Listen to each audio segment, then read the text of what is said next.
Welcome, welcome. It is the finals for Downtown Beatdown, May 15th, 2021. We have our top 8 set for you. I am Dostrow, joined here by my good friend Uchi. How you doing, man? Yo, what's going on? Dostrow, everyone in the chat. We are here, Downtown Beatdown Online, Battle for the Grid, top 8. And it's going to be a crazy Saturday. I, unfortunately, am not going to lie to you guys. I missed out on all the pools action. I was sleeping and whatnot. But one thing I definitely want to say that I did catch was our boy Sundula put fear in losers? More than just putting Fear in losers, but 3-0 against Fear Chimera. Not only is it a rare sight to see Fear in the lower bracket, but it's even more rare to be done so in such a commanding fashion. I mean, lately we've seen cracks in the armor. Skills That Kills has taken it back to back over Fear Chimera in tournaments before. Wednesday Night Fights, I believe, was the last one. And I don't know, if either Fear's slipping or everyone else is bringing their A game, because the scene's looking mighty strong. Oh yeah, I can't wait to actually see everything else that goes down tonight, because I understand that we do have a visual for you guys, because we're getting fancy over here. Yes, sir. There it is. Top 8 bracket for you. Mr. Sundula up on the very top of the winner's side with Evasion going up against him. I would imagine first up, followed by Gimmicks and Mega Isaac.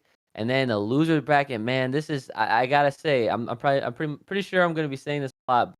To see Fear in this part of losers, I mean, it's not the first time we've seen him in losers. You probably see him around losers semis, losers finals, but this man is in the top 8 loser side, going up against the nuttiest of nutty Omega Black, and then we have White Wolf and Locke. So we got a pretty unique top 8 per usual. Downtown Beatdown Online, Power's Battle for the Grid, guys. Make sure you guys are checking out the match arena if you haven't already, and making sure you guys are spreading the word out and about on the social media, so we get everybody on the grid watching this incredible action that we're about to get into momentarily.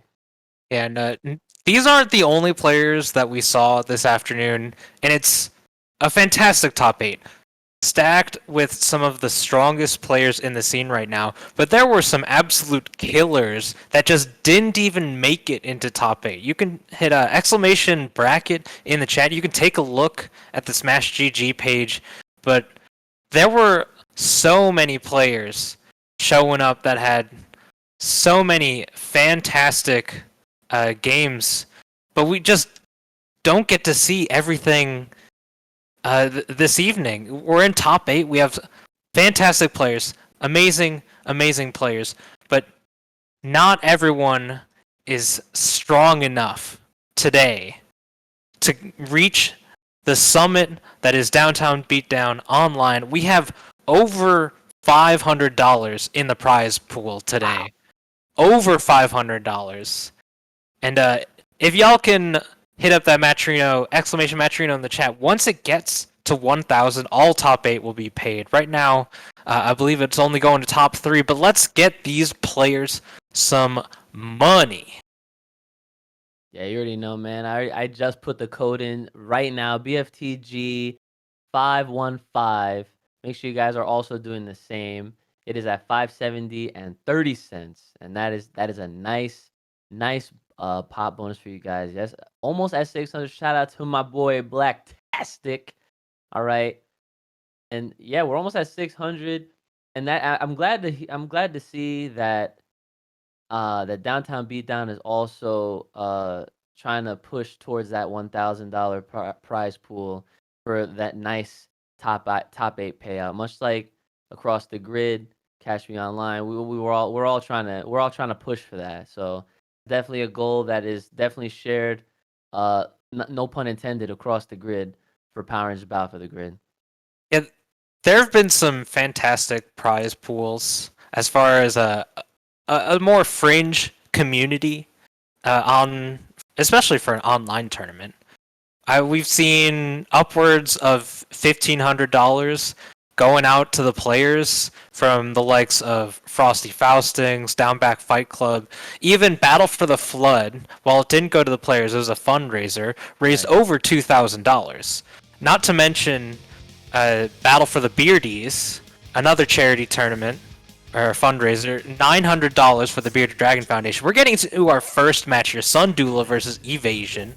Two very smart, very strong players, but you gotta watch out for what Sundula has for you because he's such a smart and such a defensive player, and he's playing on point today. You see him just chilling, full screen away, just making sure that he picks his opportunities at the right time. Oh, happy birthday! Oh, that 2M slides just far enough to get both characters there. Yes, sir. He's in the corner right now. Evasion with his usual RJ, so he gets the resend off the EX. And he's got that coupon ready to activate. He's at the register. He's got, ooh, nice little plinkies there. And boom, there goes one character. That gonna kill? Magna for the kill, and that Real is... close. Oh, wait, almost. But there Oh, so smart! He used the 5S median to tag out so he wasn't able to get the reversal out, but Dula punishing that missed 6S. The butterfly's messing Evasion up here. Now we're going to get some hefty damage versus Goldar. Yes, sir. Dula only has one Goldar to work off, but he's making his one Goldar work. Evasion might not have one. Yep, there it goes. Now here comes RJ. What's the incoming? Oh, cross a foot dive. The classic Evasion, the Marvel player Evasion, hitting Dula with cross-up foot dive. It's gonna be some strong damage from RJ.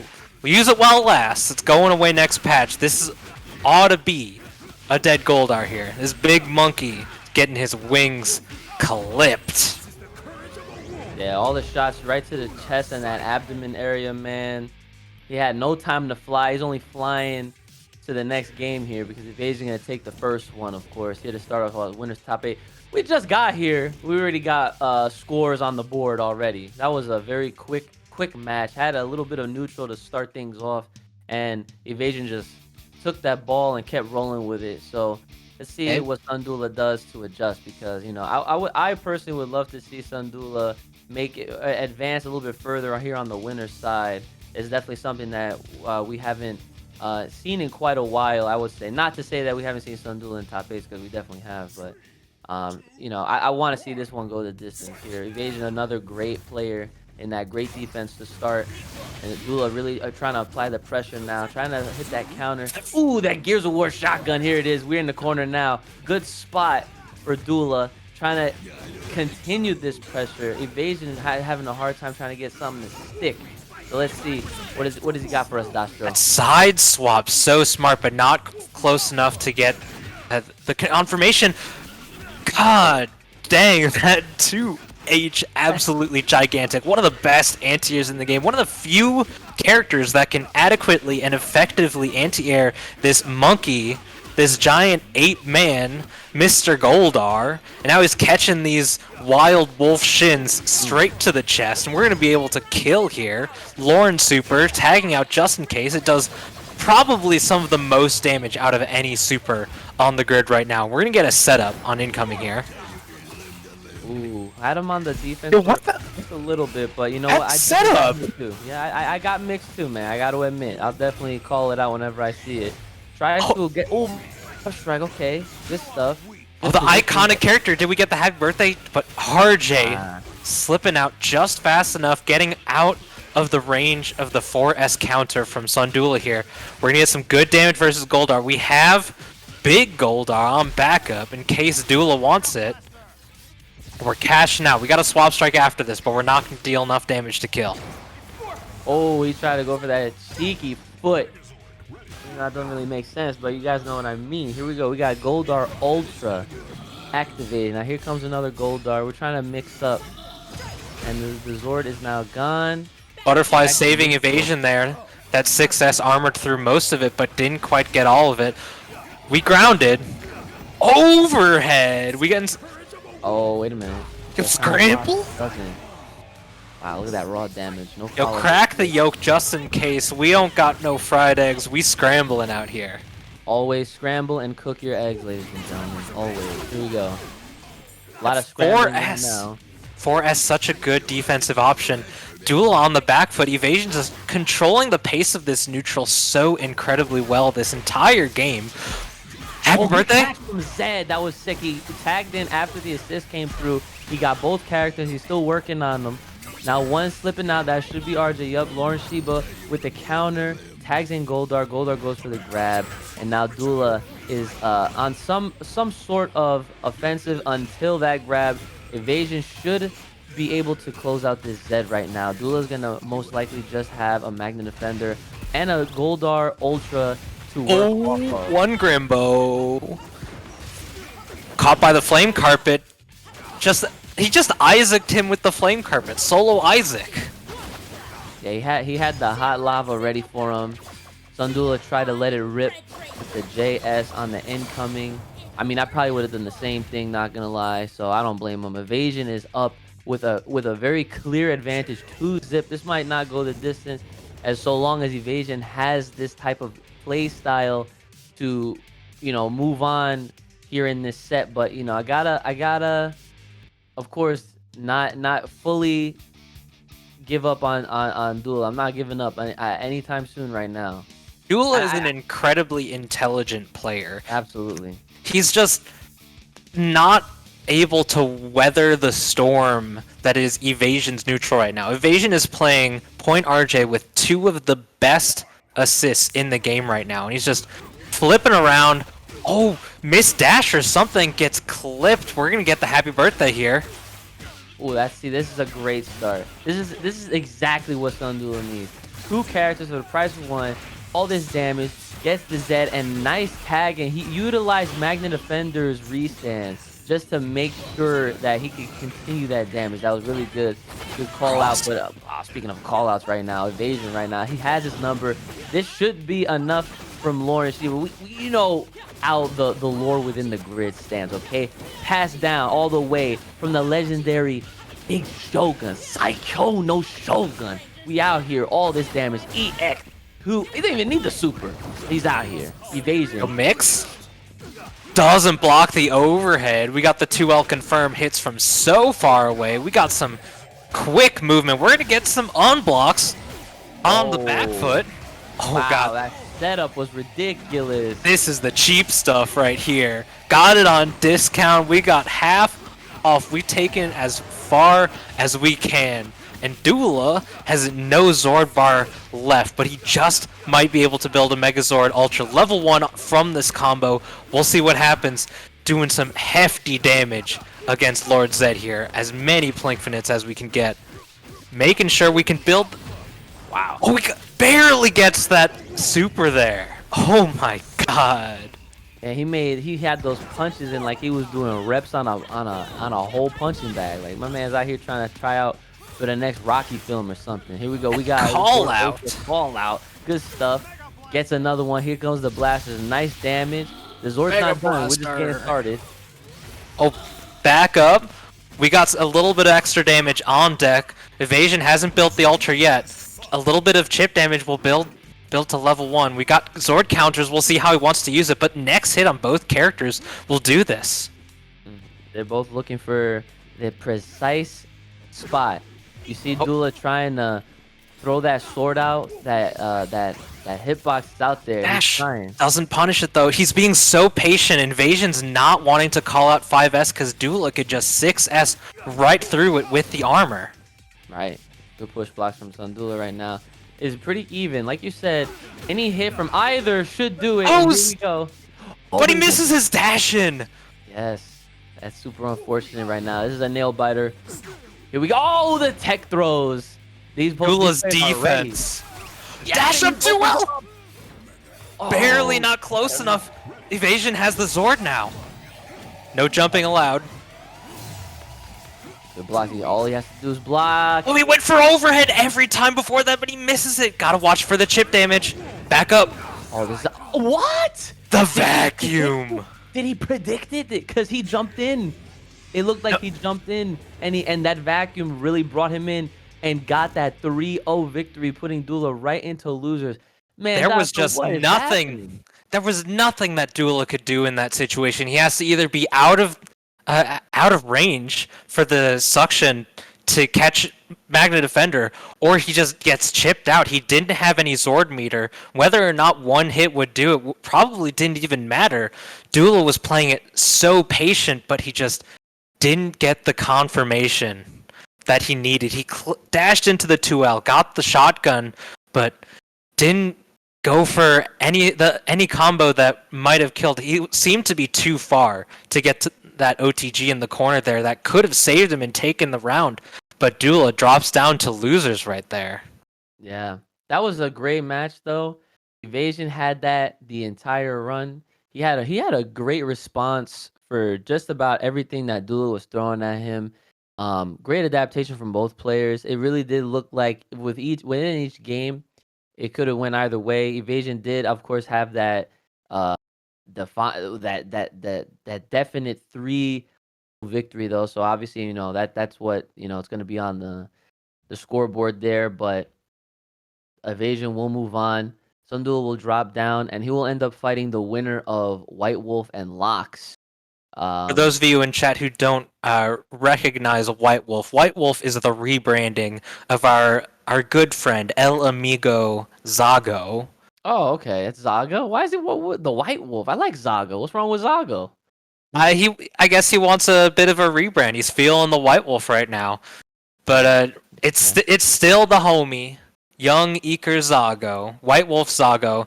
He's just changing his names. But up next, we'll be getting Gimmicks versus Mega Isaac X. 2 very interesting players to watch in the game. 2 defensive players, but it's been a long time, I believe, since I've seen them clash. Last time I saw Gimmicks was DreamHack Community Clash, I believe, and before that, the most recent Community Clash, by the way, before that, he didn't. He only showed up to Frosty Faustings and was eliminated at 7th place by SDK. But we'll be seeing him up in our next match versus Mega Isaac, 2 defensive players. I always find it so incredibly fascinating to watch the defensive players play in a game that has such powerful offense. Oh yeah. Especially when we got a disconnect, and you know what happens when you disconnect versus Mega Isaac X. 16-bit gaming, 16-bit esports gaming, I always forget, but 16-bit Mega Isaac, he's gonna ask for it. That offense was so strong that Man's already did DC. We're definitely gonna have to post the ping and run a couple tests, I'm sure, because we don't play that around here. Definitely not. Hey, Gimmicks is a seasoned tournament vet as far as the online Battle for the Grid scene goes. We'll see what happens. We'll see what happens between them. Perhaps we'll get another match on stream. Perhaps we'll wait for Gimmicks to get his ping posted. But right now, we'll just have to theory craft, I guess. Gimmicks is such an incredibly smart player with the team that he plays. For those of you who don't know, he runs RJ, Goldar, and Anubis Kruger, the SPD Shadow Ranger, one of my favorite characters in the game. Fact. But he plays it in what I would consider a very unique way. RJ has such incredible rushdown tools. His buttons are so strong. And Wolf Wheel is such an impressive mid-range, long-range tool. But with the assists that he has set up, he plays sort of a zoning game with RJ. A very patient and very methodical approach to the neutral game. We're getting some lore in the Discord. Apparently Locks and Gimmicks are brothers. Whether or not they're just pulling our leg has yet to be seen, but fun facts, Battle for the Grid online scene. Coming from our TO, I believe we're going to be getting a different match up on stream. If we're going down the line, we got Fear Chimera and Omega Black on the top side of losers bracket, as well as White Wolf versus Locks on the lower side of the losers bracket. Very, very fun players to watch, I think. Yeah, I think both of these guys are super fun to watch. I do hope that we get to watch. Well, I want to definitely see the results with Gimmicks and Mega Isaac. If we do move down though to uh Fear and Omega Black, I'm not gonna lie, I'm gonna get my bias out there now. Of course, I want to see the Nutty Professor, Omega Black himself, move on, because if anyone can keep up, I'm sure it'll be Fear Chimera, because of course this guy has no brain. He plays like he's just hitting everything as well. So it's a very back and forth, very dynamic matching, if you will. So that's something I'm definitely looking forward to seeing. But I mean, as far as the Gimmicks versus Mega Isaac match, well, you know what? Oh, okay, we're gonna get it. So my wish was heard.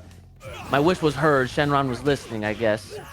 Traded the assist, jumping in with that heavy, clipped the Goldar assist. The 2H allowed him to jump cancel. Gimmicks wasn't ready for it. Good tech, but we press the EX button. RJ and Tommy both have 3-frame light attacks, so whether a trade would happen or an EX was really a toss-up. Very smart from Isaac.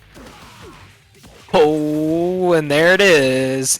Patent pending, trademarked Mega Isaac incoming X. Oh, went for the mix. Good blocks from Gimmicks, though he was totally ready for it. I feel like these two have definitely seen each other in brackets a lot. That JH crossing up in the corner, Isaac just wasn't ready for it. Now we're getting some loops.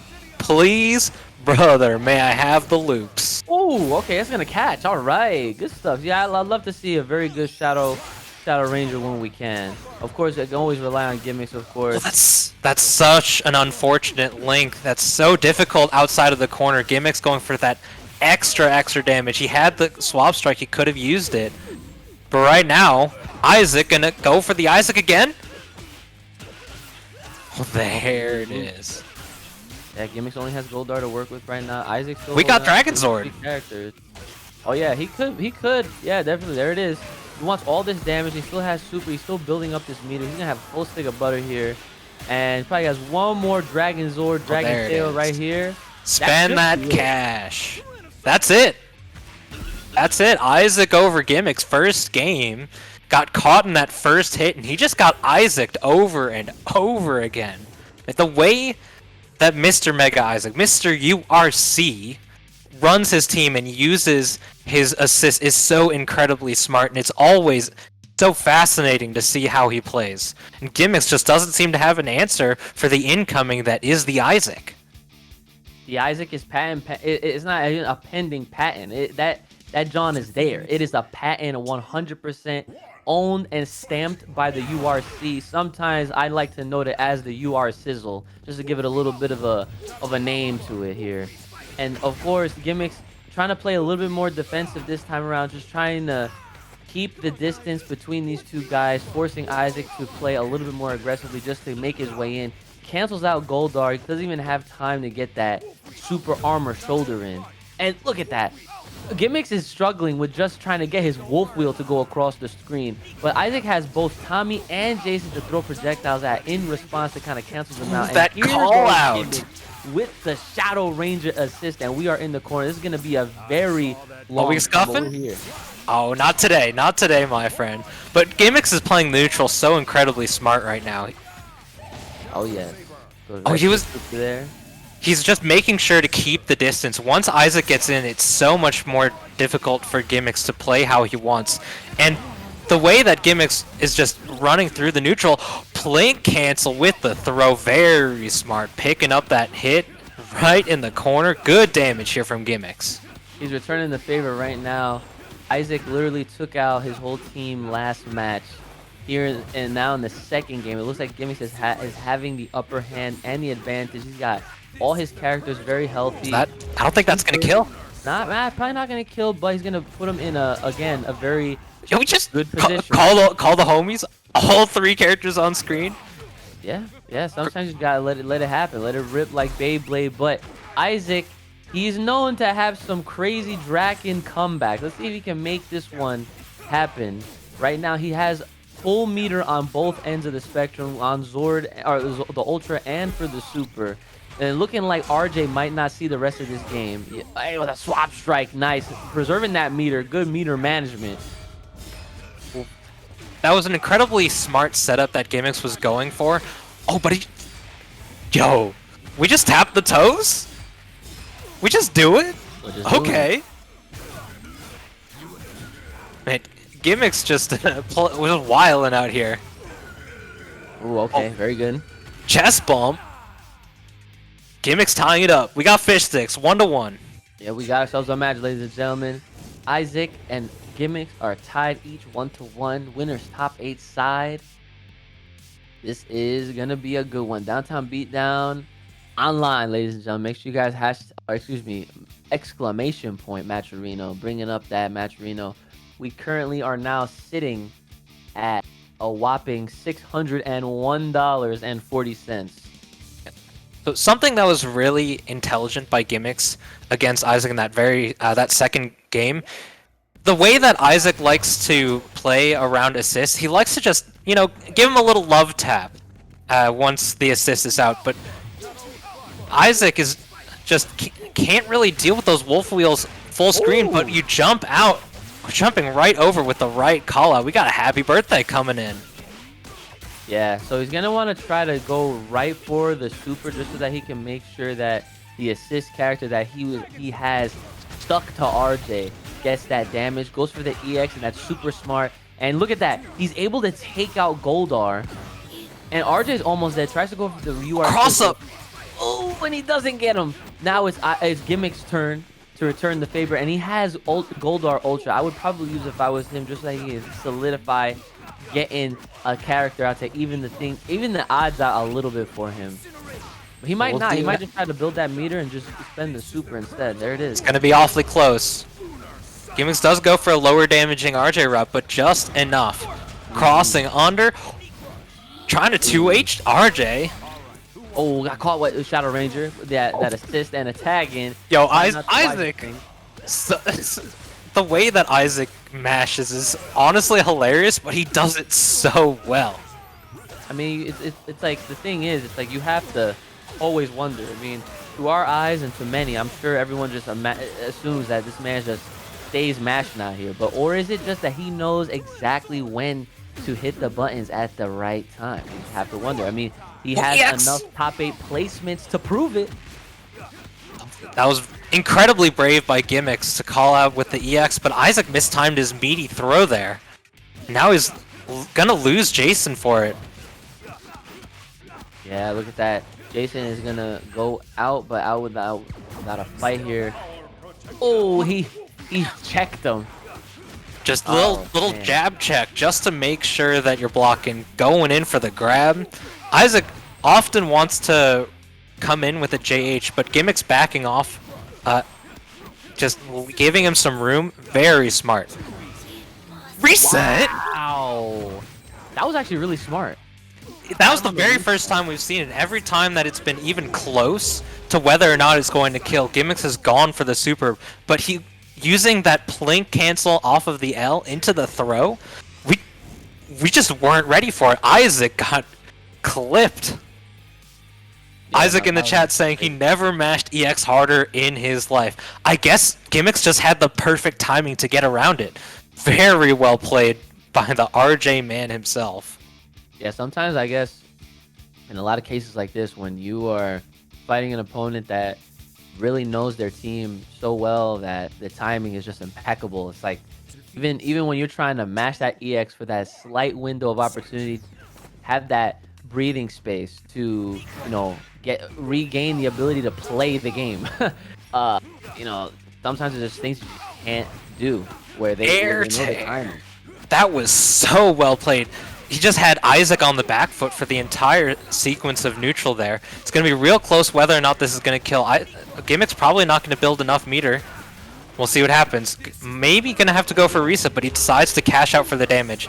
Something that's really, really smart by the way these players play. Whether or not they can kill is up to the route that they do, but the way that they do their resets, both players, is so incredibly smart. But we have the happy birthday rocking with the Dragon Zord tail here. Wow, so this is literally couldn't have been any more perfect for Isaac, because now that it's not even just that he's getting this, he has a coupon that's gonna take out these two characters. Well, at least the assist, and all he needs to tap him, just tap him one time, and RJ. Oh no, but that was really smart by Gimmicks. Overhead. Oh, he was mashing too hard. He had like the perfect spacing to get the 5L connected off the wall bounce JSS there. Not going to be able to kill with this Jason combo. We're going for a reset. What we got? We're going for the Isaac. Wow, that 2L, man, every time. The way that the character model turns around with the way that Isaac goes for his mix-up is just so strange. The cognitive dissonance in that... The cognitive dissonance is so incredibly strange. Isaac actually getting clipped by Dog Anti-Air. I didn't think that was actually gonna connect. That looked a little weird on my end here. Hold on. But he did the 4H4S, so he already used the wall bounce there. Isaac trying to deny Zord here. Nice catch. There it is. Flag and tail, evening it out 2-2. We got ourselves a whole entire match, ladies and gentlemen. This set has been nothing but crazy back and forth action. That's what I would have expected to see out of both of these two guys. Gimmicks is nutty. He goes for some super nice combos, makes you hold block, and then goes for some crazy grab resets to really maximize his damage output. Isaac out here staying true to the UR sizzle, making great use of that tech, reminding everybody why he is always in the top 8 positions that he is in. And doing things that don't really seem optimal or questionable, in that, you know, a lot of people like to call this man out and be like, oh, Isaac is mashes like crazy. But you know what? I don't know. I don't think it's mashes. I think it goes back to what I was saying with just knowing the timing of exactly when to press a button. Sometimes players just have that eye. You know, they just have, sometimes musicians have that ear. You could just hear out things. You could hear what notes are and keys are things in how a song goes.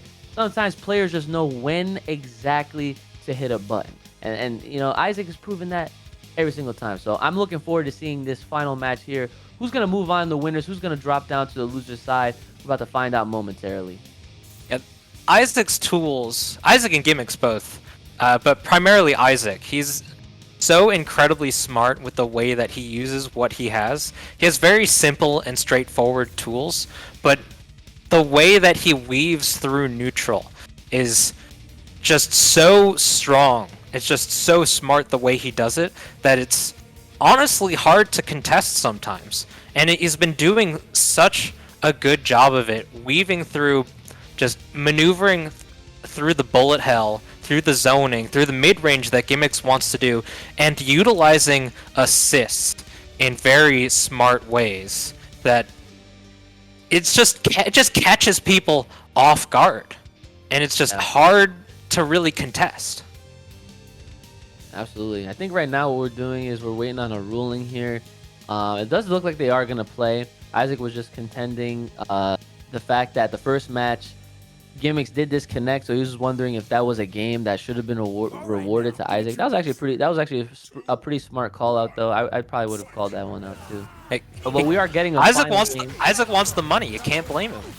I mean, yeah, but you know, more importantly than obviously just the prize winning, just the simple fact that obviously within this online territory that we've all been stuck and forced to be a part of within this past year and change, you gotta you know, definitely know the rules and call things out as they happen, which is a very good practice. So, but you know, good for all of us though. We are getting our 5th and final game here in this first of 3, and this winner's top 8 side is going crazy. It could go either which way, and so far Gimmicks has the offense right now, working on this Tommy Oliver in the corner, has the dog assist and the tag in. This is most definitely going to be a dead Tommy. Goes right into the super and boom, sends him right back to Angel Grove. What a shame. Here we go.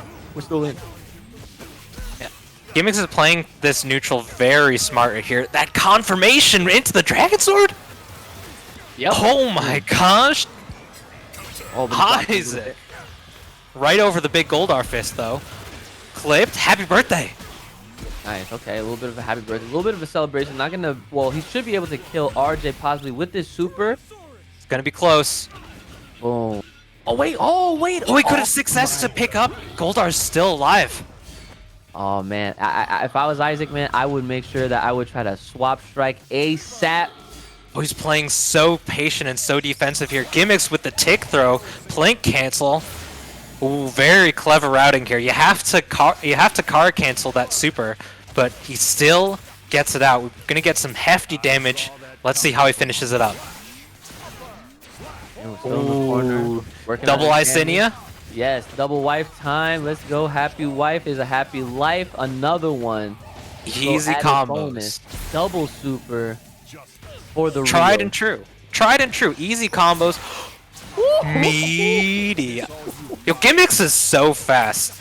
Backed up with the fact that he's using Anubis Kruger. Dog has the fastest, the best forward dash in the game. It's so stunning. He was just lightning quick over here and put the mitts on him.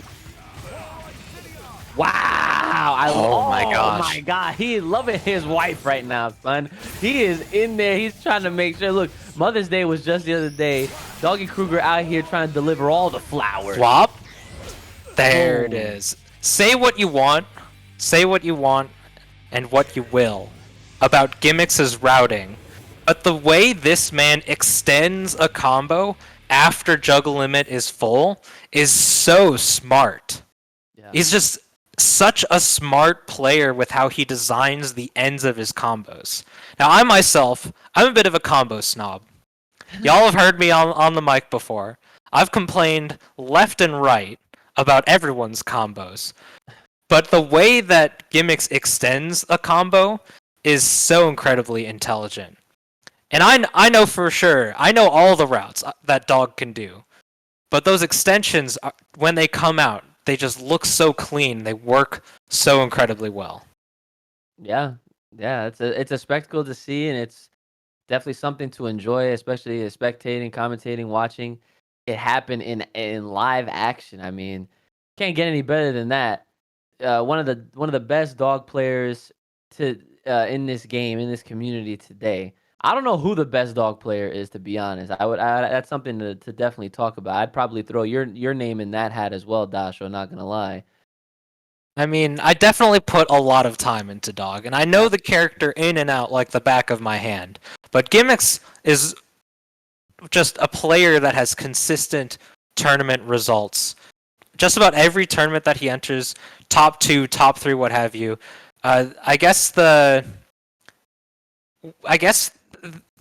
outliers are just Frosty Faustin is the only one that comes to mind. Gimmicks is always doing so incredibly well. Such a fascinating, such an intelligent player to watch. But we'll be seeing them later. Winners finals. 2 of the Dog greats, although Evasion doesn't run Shadow Ranger on his team anymore. Evasion versus Gimmicks in winners finals.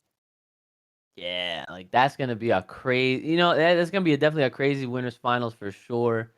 That's a winners finals that I'm not sure any of us were predicting, but we're getting right into the loser side of things. We got Crescent HDMI, doesn't know what an Ethernet cable is, and this is not a match. I refuse to call this a match. I'm sure Fear will let Omega Black do this for 200 seconds because he has the life lead. But honestly, going into this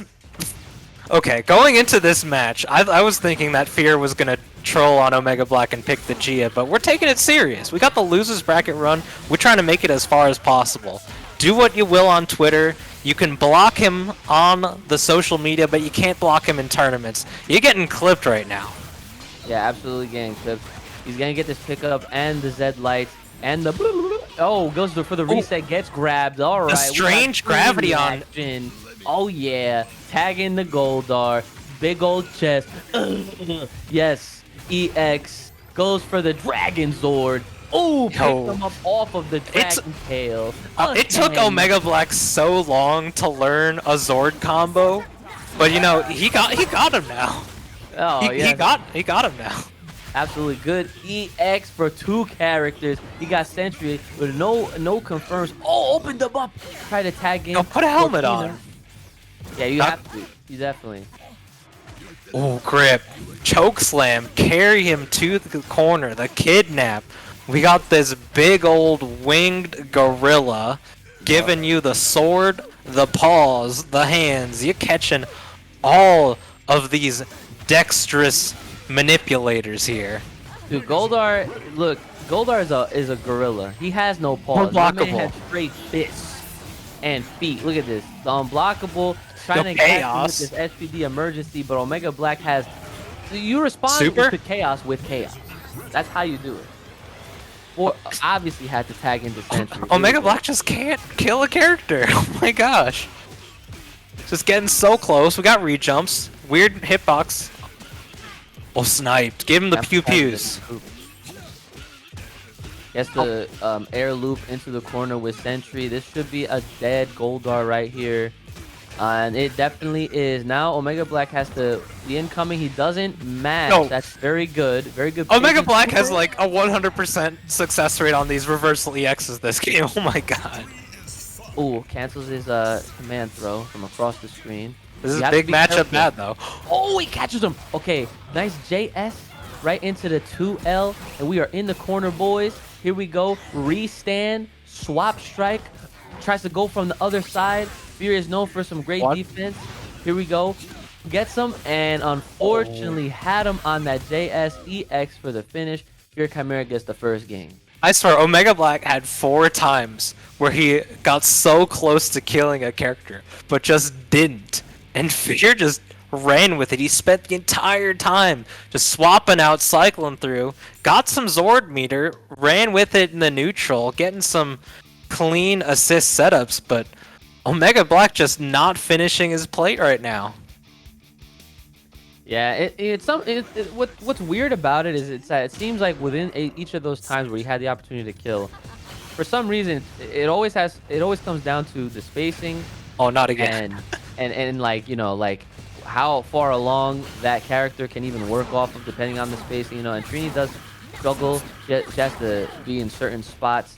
And right now, here goes all the Nox mines to just keep that distance, but Fear just found the way in. Fear coming in with that clean Goldar swoop, making it look nice and strong, especially behind the wheel, behind the hands of someone who's such a smart player, just cycling through, gonna get some hefty damage, gonna be close to killing.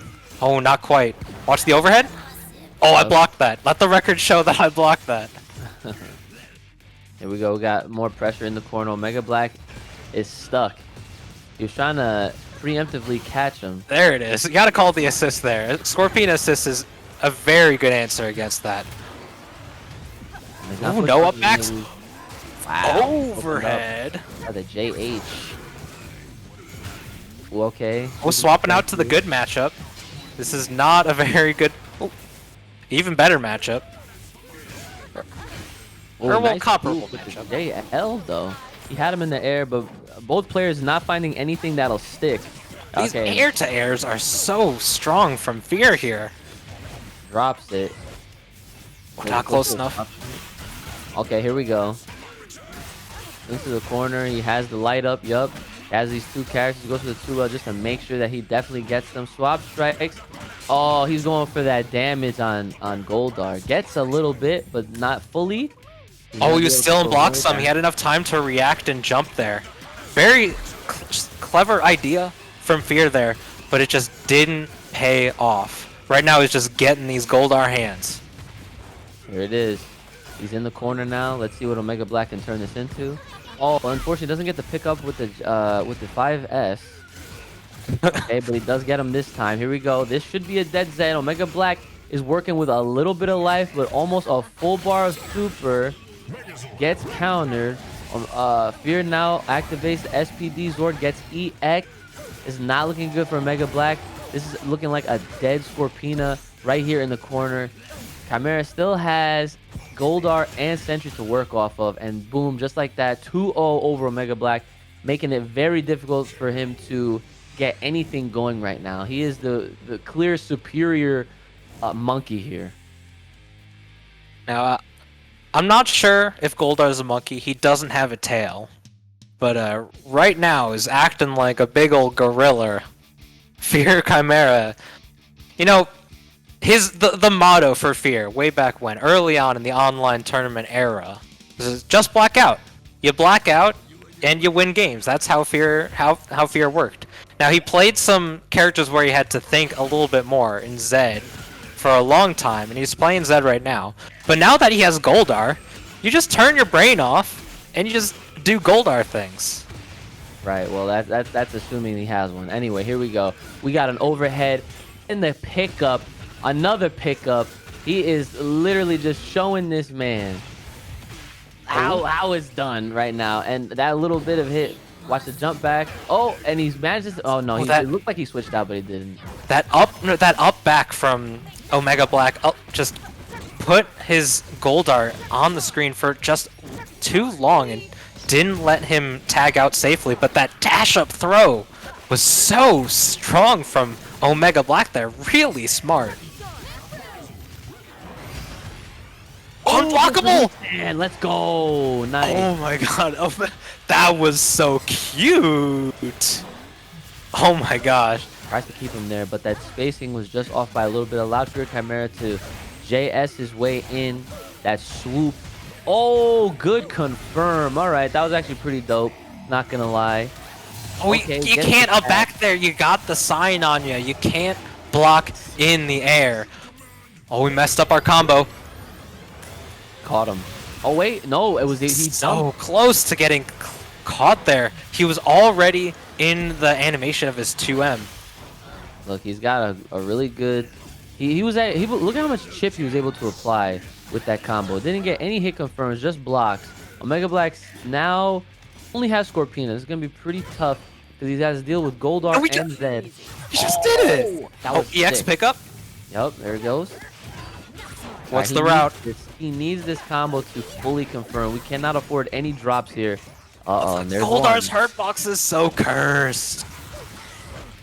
Oh, swap strike. Very clever routing there. We got rid of the wall bounce. We get the pickup, and Omega Black goes down. Put up a fight, though. Fear Chimera, 3-0. Moving on in the losers bracket, off to fight Mega Isaac X in the losers quarterfinals. What a set.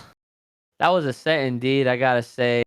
It started off really wonky. I don't understand why they were really just hitting the ground. That I feel like was definitely sus and needs a little bit more investigation, because I feel like that's something that Fear definitely started. But you know, we'll just say that it was a very awkward and monkey-like button test, to say the least, and they were just so honorable that they were just going to continue playing or letting the match rock for the remainder of that set. So good stuff to Fear, I guess. Going on to fight Mega Isaac in the loser quarterfinals matches, and I believe up next we're going to have our boy Zago White Wolf up against Lox for the last losers round 1 matches, and the winner of that will go on to face Sundula. So our losers bracket is definitely forming out to be a pretty crazy one, as you'd expect out of any Battle for the Grid top 8 bracket.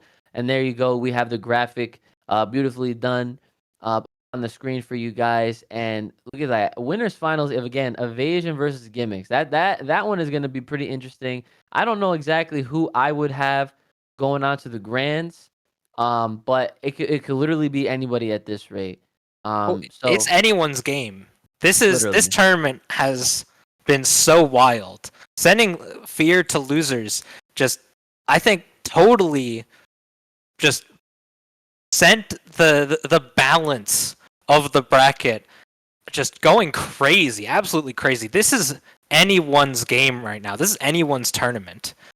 Now, White Wolf, Zago, and Lox, I'm not sure how often they've played. Lox doesn't show up to many tournaments. He doesn't play online very often. Zago, an online grinder, absolute fiend. You always see him at the end of an episode, 300 plus medals or something. But this has got to be a very interesting match. I know Lox plays former Team Evasion, plays My Shell, the Sentry Dog, but with a different third character. He's running the Sentry, Dog, and Trini, whereas Zago rocks the Lord Draken, Udana, and Jen Scotts. I know that Zago says, whenever I play Zago says that he has a very difficult time against me. And I'll have to see how Lox rocks it with the Sentry Dog with the zoning, because Zago versus zoning doesn't seem to pan out all that well. But once he gets started, Zago plays so well with momentum. Yep, Zago's definitely a great player. Has a lot of great combos. I've seen this man. You know, it's crazy. Zago actually just started streaming, so make sure you guys are showing some love to Zago when you get a chance. Brand new to the streaming game, of course, one of Latin America's representatives here, and the match is getting started. Wow, hard hitting, just swapping spots on the screen. And you're not gonna go for the round start throw versus a Draken. You always got to go for round start throw. You got to show them that they have to fear you.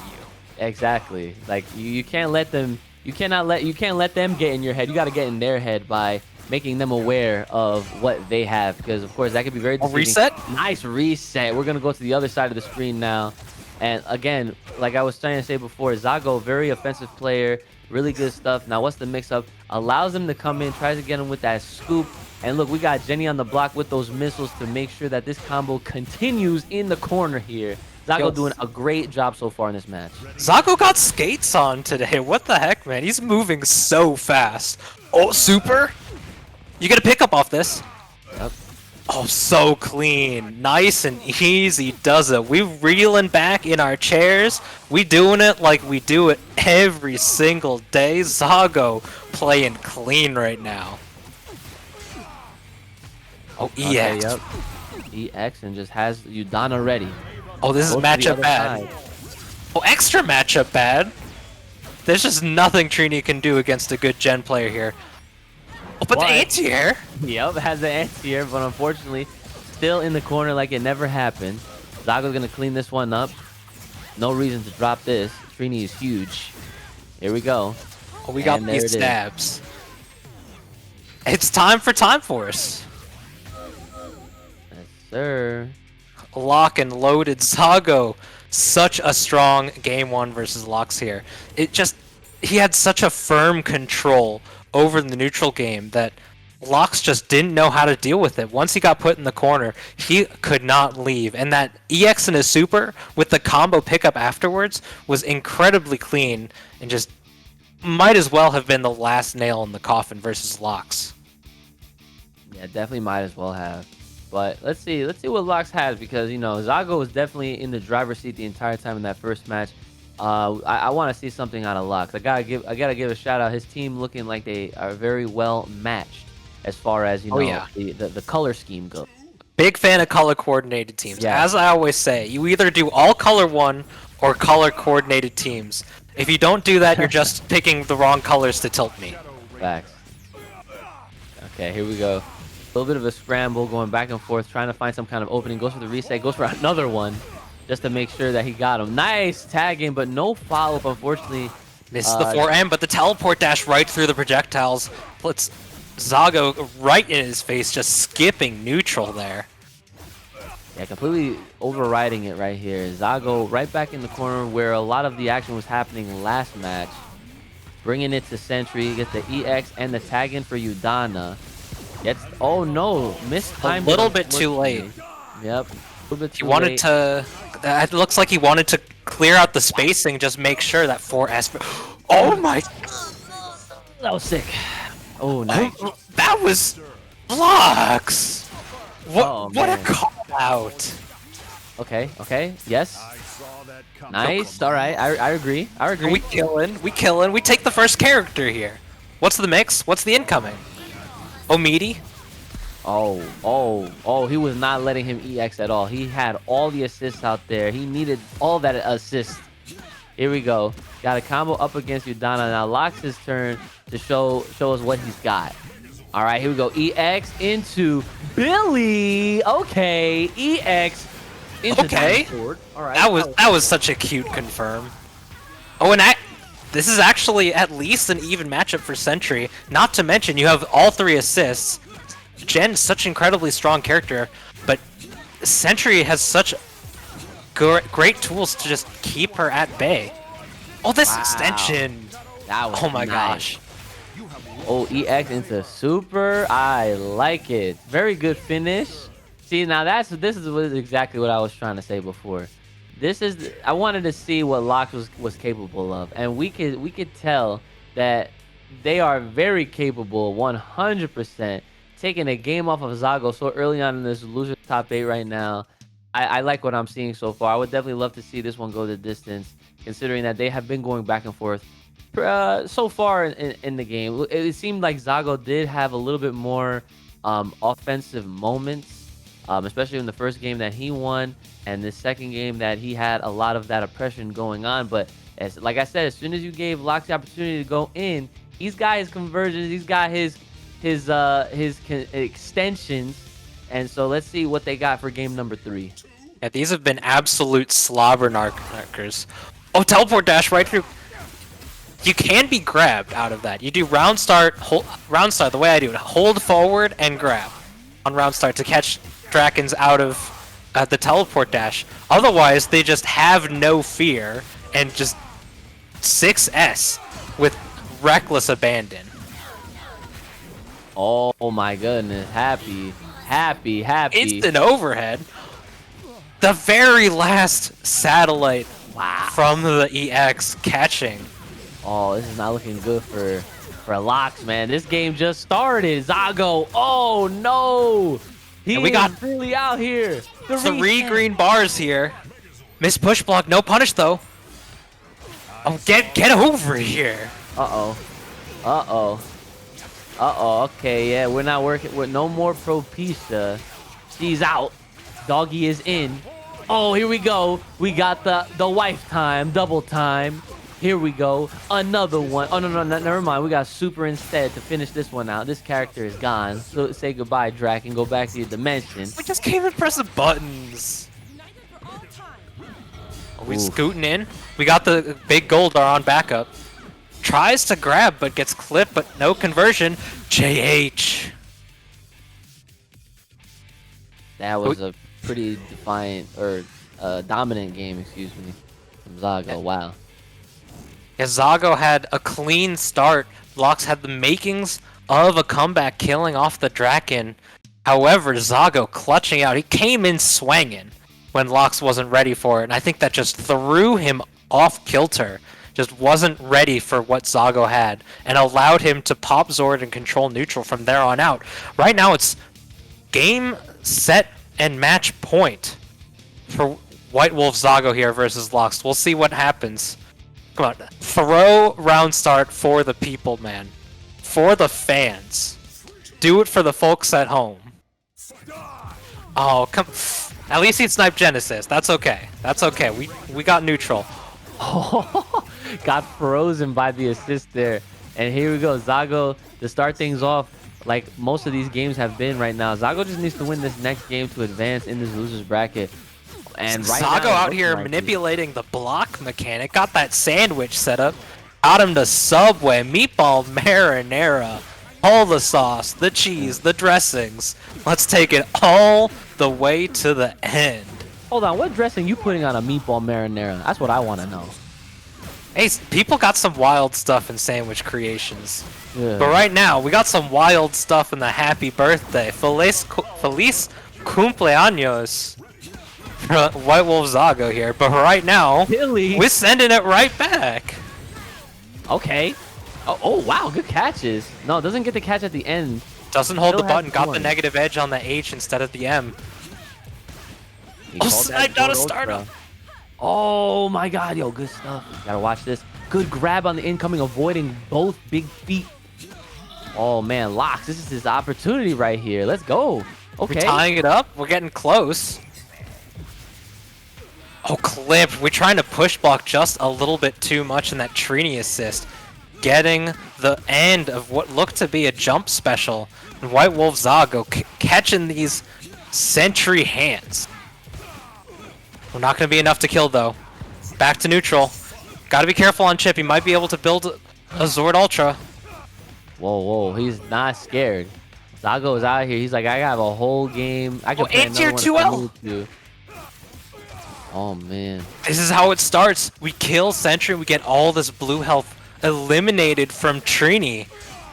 And it's just one-touch game for both players, but Zago has to watch out for the 5S from Trini. Oh, Dash under! Cross under. Oh no, this could be Zago's game to take.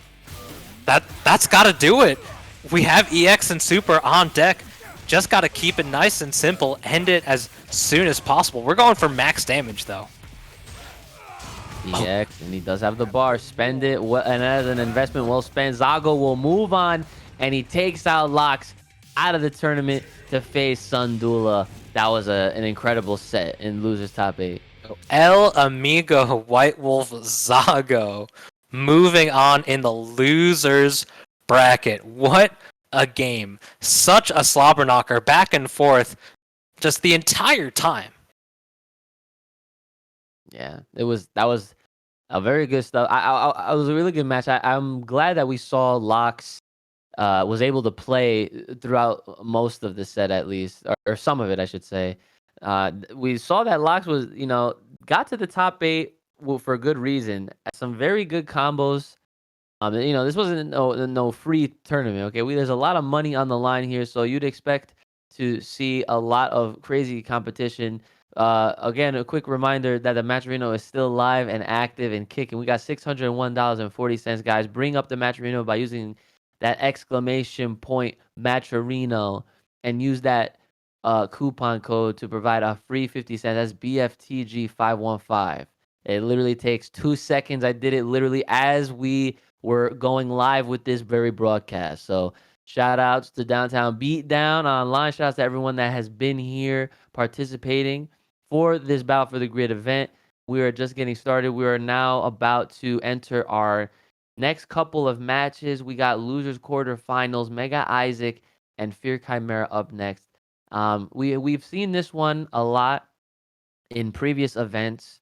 We do know, let me remind you guys that at some point in the future, we will literally have that Catch Me on the Grid World Championship defended, which Fear Chimera is holding against our Real Ranger Rumble winner, Mega Isaac. So this is a little bit of a tease for the future to see how that potential set would go on. But of course, this is just a simple first to 3.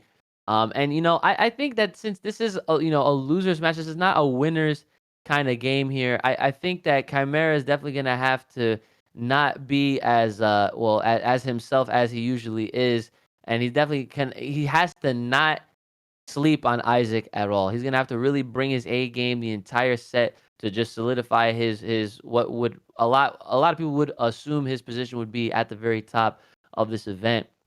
But anything can happen, as we see in Power Rangers Battle for the Grid. Literally anything can happen. It was Sundula who put him in this losers side of things to begin with. So like I said, anything can happen, and we are getting started with this first matchup right now. Yeah, this will be a very good match to watch. Isaac has definitely taken multiple games off of Fear. I'm not sure if there have been any victories for Isaac, but they've definitely gone to Game 5 multiple times. But right now, we got some butter on the skates, butter on the shoes. We sliding through with that Kara throw, picking up right to the corner. Gonna do some hefty damage versus this Tommy. Yep. Yeah, he's really bringing it to him right now. Good EX, and that. Watch the overhead.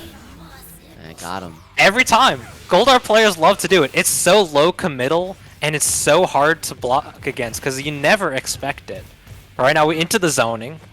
Not the best for Isaac's team here. Oh, we dash in. We got the pickup, the golf swing, got the re-jumps right to the corner, and this is gonna be this is a dead red. Dead red with all the bars intact right now. Sentry gonna close this. Oh wait a minute, that doesn't get a. Really greedy by Fear there. Oh, picked up. Really did that. Okay, and I agree with all of it. He had the opportunity to do so. You have no breathing room to drop this. After this combo, if he can clear this one out, I would hope that he switches to Draken. Please.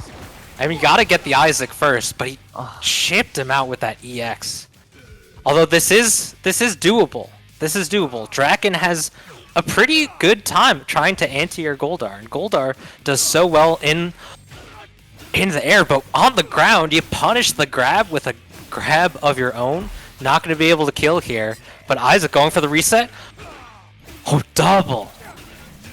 Nice. Gets the anti-air scoop right now. We're still working on going to the east side right now. Goldar still being hit. Tossed around. Still in the corner. EX. Gonna have to spend that. Oh, no. It doesn't spend the super. Just goes for the swap strike. Tries to go for that setup. Oh, and he... Oh, wow. Okay, so he was able to cancel out that EX, but not enough time to punish. And Isaac wanted to get the mix-up, but didn't go for the kill, I guess. And he's paying for it dearly with... Oh, careful! Overhead! Yeah, he had some good defense throughout that series, but unfortunately he got caught with that overhead that takes not the slowest move in the game, but one of the slower ones that came out. And of course I'm talking about Zed's overhead.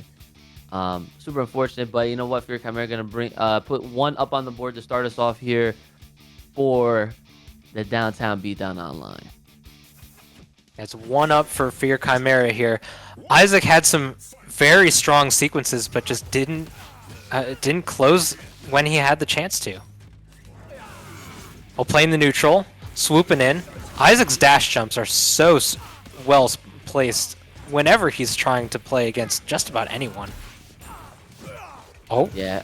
Fear just trying to get him to jump so he can make to take advantage of it, but right now he's working on Tommy Oliver right here. Got caught by the Goldar.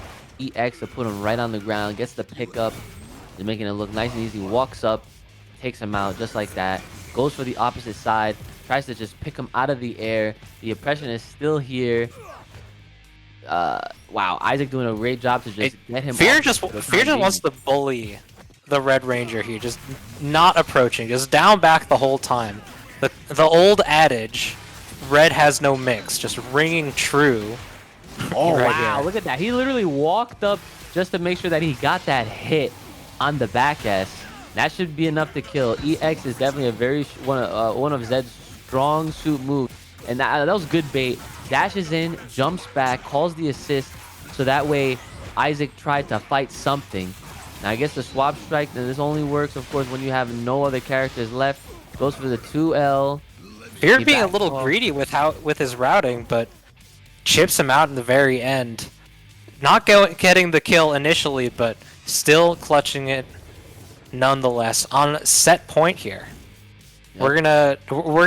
We're gonna get a Fear victory, or if we get a Fear victory, is looking more likely at the moment that he wins, but it's gonna say GG's Isaac, that was lots of fun, and Isaac's gonna curse him out as he always does.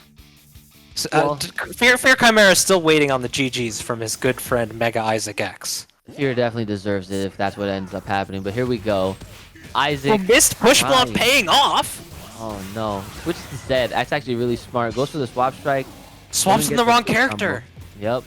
Here he comes. He's bringing in Draken. And here goes the putty.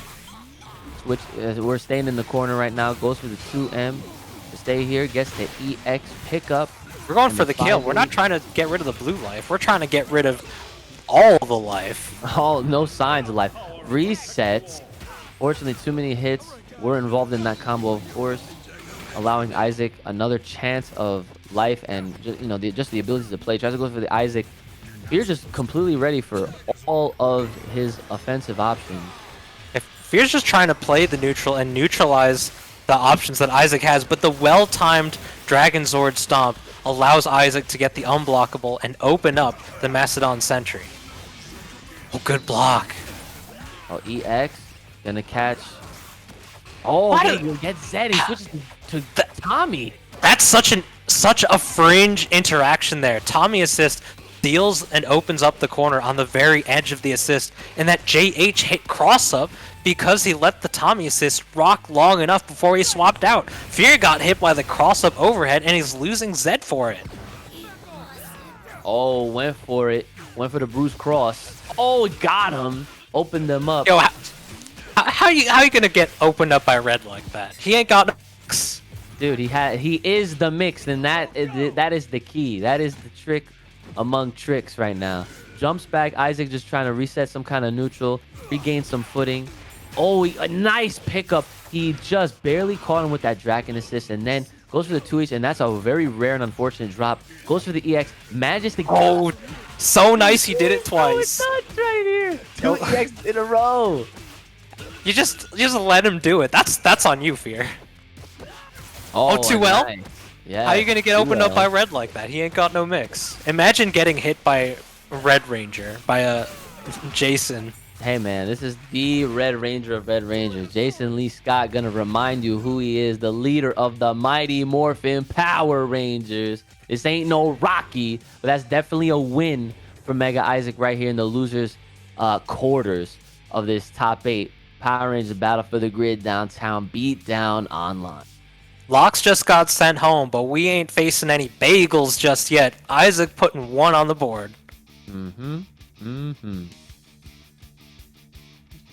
As very well played by Isaac. He was just making sure to get those defensive Draken calls at the right positions and weaving his way through the onslaught of the Goldar with his assist. But that overhead, he tried to up back right out of it, but got caught by the 5L by trying to jump. Doesn't get the EX, but he's getting all this. Getting the loop.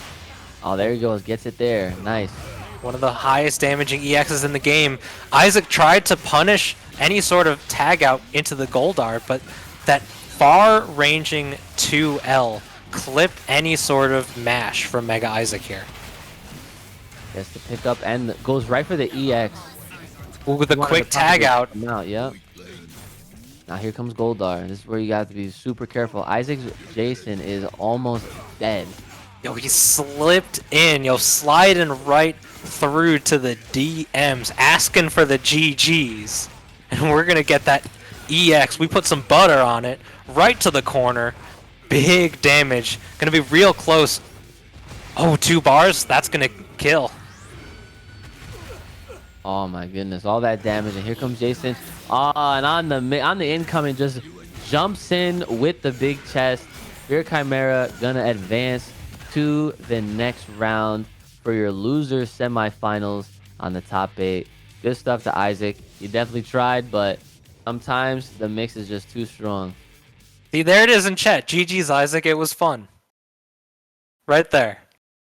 He's still waiting. He's still waiting for the GG from Isaac. I'm sure Fear had that copy pasted and he was just ready to just take Control V if he even knows what the shortcuts are. It's an exclamation Goldar. So GG's, it was fun. Yeah. That's the command recently added to, I believe, SDK's chat in the I think that's where it came from. It was a quite the command. Quite the command. Exclamation Goldar. But right now, Fear sitting pretty. Losers semifinals. We're going to get Sundula versus El Amigo Zago coming up on the other side of losers bracket. Yeah, this match is going to be pretty good. I don't think we've seen these two play at all against each other. This might be a very unique match in and of itself for the simple fact that, like I said, just haven't ever seen these two play against each other. I'm not sure if they've met in any other events prior to this one, so I could be wrong. I just maybe didn't know of any that they might have actually met at. But, yeah, I do believe that that Dula and Zago have played before. I don't remember when they played. It was a recent tournament, but it was definitely off stream. I remember they played off stream. I believe Dula took it, and Zago was praising his defense because Dula has some of the best defense in the game. He's very patient, very cool and collected. I mean, you got 200 seconds. You might as well get your money's worth, but yeah, we'll see what happens. Every second counts in these matches. I mean, sometimes the best patience, when you have a very good blend of defense and offense and, you're going back and forth with your opponent, playing neutral, just trying to make the best uses of all of the resources and tools that you have to your disposal.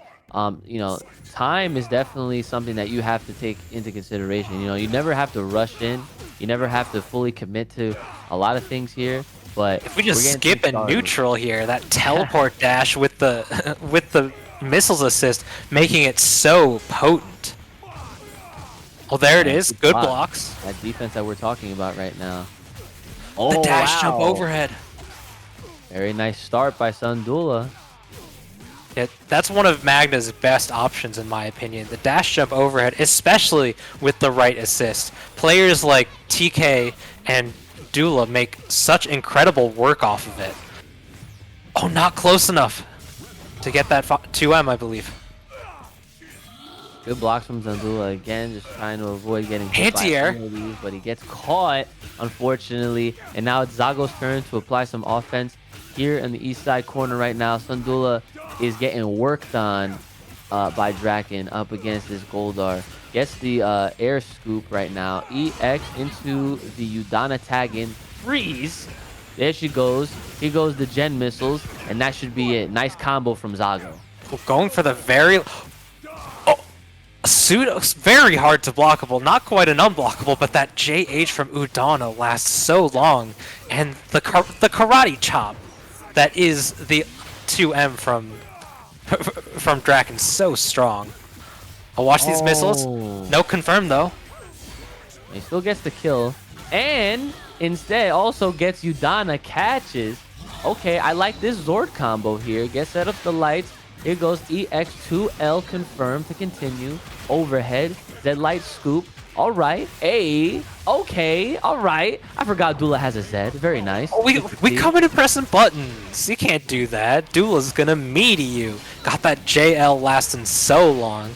EX pickup. We're gonna do as much damage as we possibly can, just so we don't mess up this ender. It is one of the harder combos in the game as far as normal bread and butters go. Oh, I like it.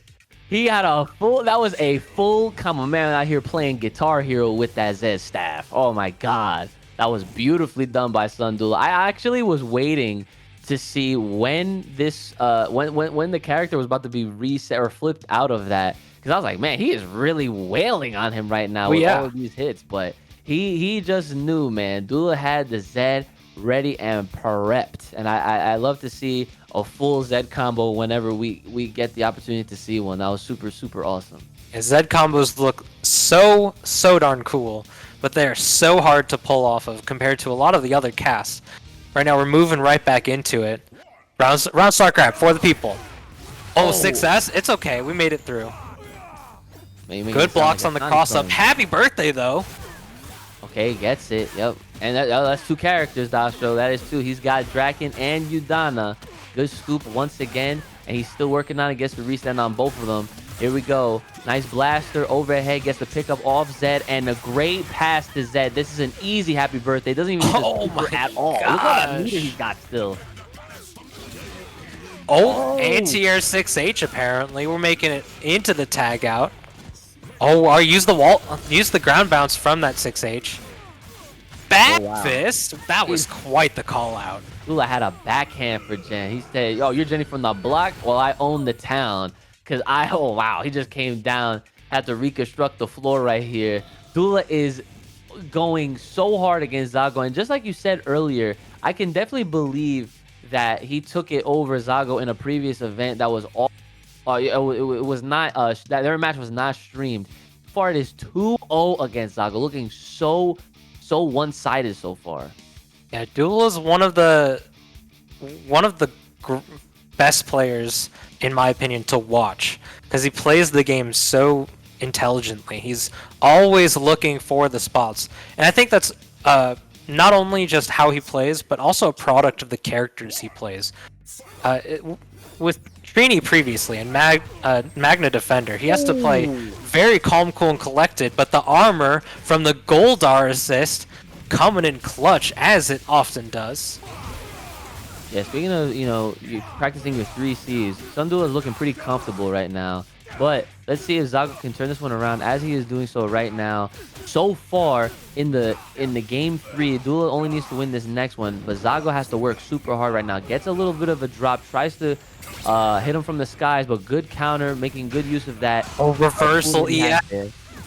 Oh, wait a minute, hold on. Does he have two? He has two characters. Let's see. This is important for Zago. He needs to make the most out of this combo. Oh, he probably could have killed both characters if he had gone for EX, but he decided to go for a swap just to get rid of the blue life and just to be careful. Oh, tick throw, 5M into the Kara throw. Well played. We skating through. We sliding into those DMs. We getting all this damage. Lord Draken's gonna go down. Yeah, he's talking to him right here. Here we go. Gets the blaster and another stab to the ground, erupting the entire game right here. Calls in the Zord Ultra. That is Goldar. We got a lot of Goldar on the screen now. Back throw. Oh, and he gets stabbed. He couldn't grab him, and he grabs him this time. Having a hold block. That Zord is now done. Zago here, evening things up. 2 characters each. Oh. Good blocks. Oh, Just doing gen things. Exclamation gen stuff in chat. Oh, almost. Oh, no. Gotta be careful. Yeah, very strong, good push blocks, but he misses one and fails to punish from Zago. Jumps over Jen. Gotta be careful. That is a great block. Oh, he caught him on the backdash, but unfortunately Dula was ready. Had those buttons set up. And it goes for the lights. Sets up the EX. 5H into the corner. Another light setup. Boom. Overhead. Scoop. Prepare the Oh, drops it. Oh, and the swap strike. Swap strike by Zago. Just those big gen buttons. They have a vacuum in them, I swear to God. Oh, yeah. It was on sale at Walmart. Here we go. Oh, nice JS to start up this spacing. But Such a smart grab there. Zago must have thought that they were safe behind the gen missiles and just held down back, but Dula put the grips on him. Now we're going to catch the bad end of the Mega Blaster. Literally just jumped in on them. Here we go. Mega Blaster. Oh, no. Dudana's not dead just yet. Oh, there she goes. Gotta be careful. Almost got clipped, but the 2L from Zed is so fast. And the double overhead gets the easy confirm off of the Mega Goldar. Oh, we're running low on time. EX and his super, we're probably going to kill Zed, and we're going to try and run out as much time as possible, I bet. Zago and Dula have to be careful. Yeah, we have Zord too. Uh-oh. Even with those slow buttons, Dula actually threw them out, and he's gonna be able to take it.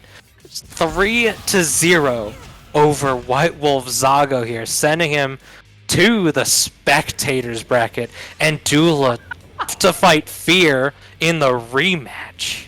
Wow, that's the first time I've ever heard someone say spectators bracket. So including everybody in the chat, us commentating.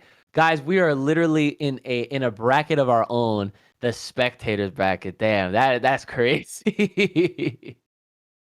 It's for those who go O2. The O2 crowd gets to hang out in the spectators bracket. We get to chill, we get to have fun, we get to hang out with the homies, and we get to watch some good Battle for the Grid gameplay. And you know what else we get to do? We get to hit that exclamation Matcherino in the chat and use the code BFTG515 to donate a free 50 cents to the pot.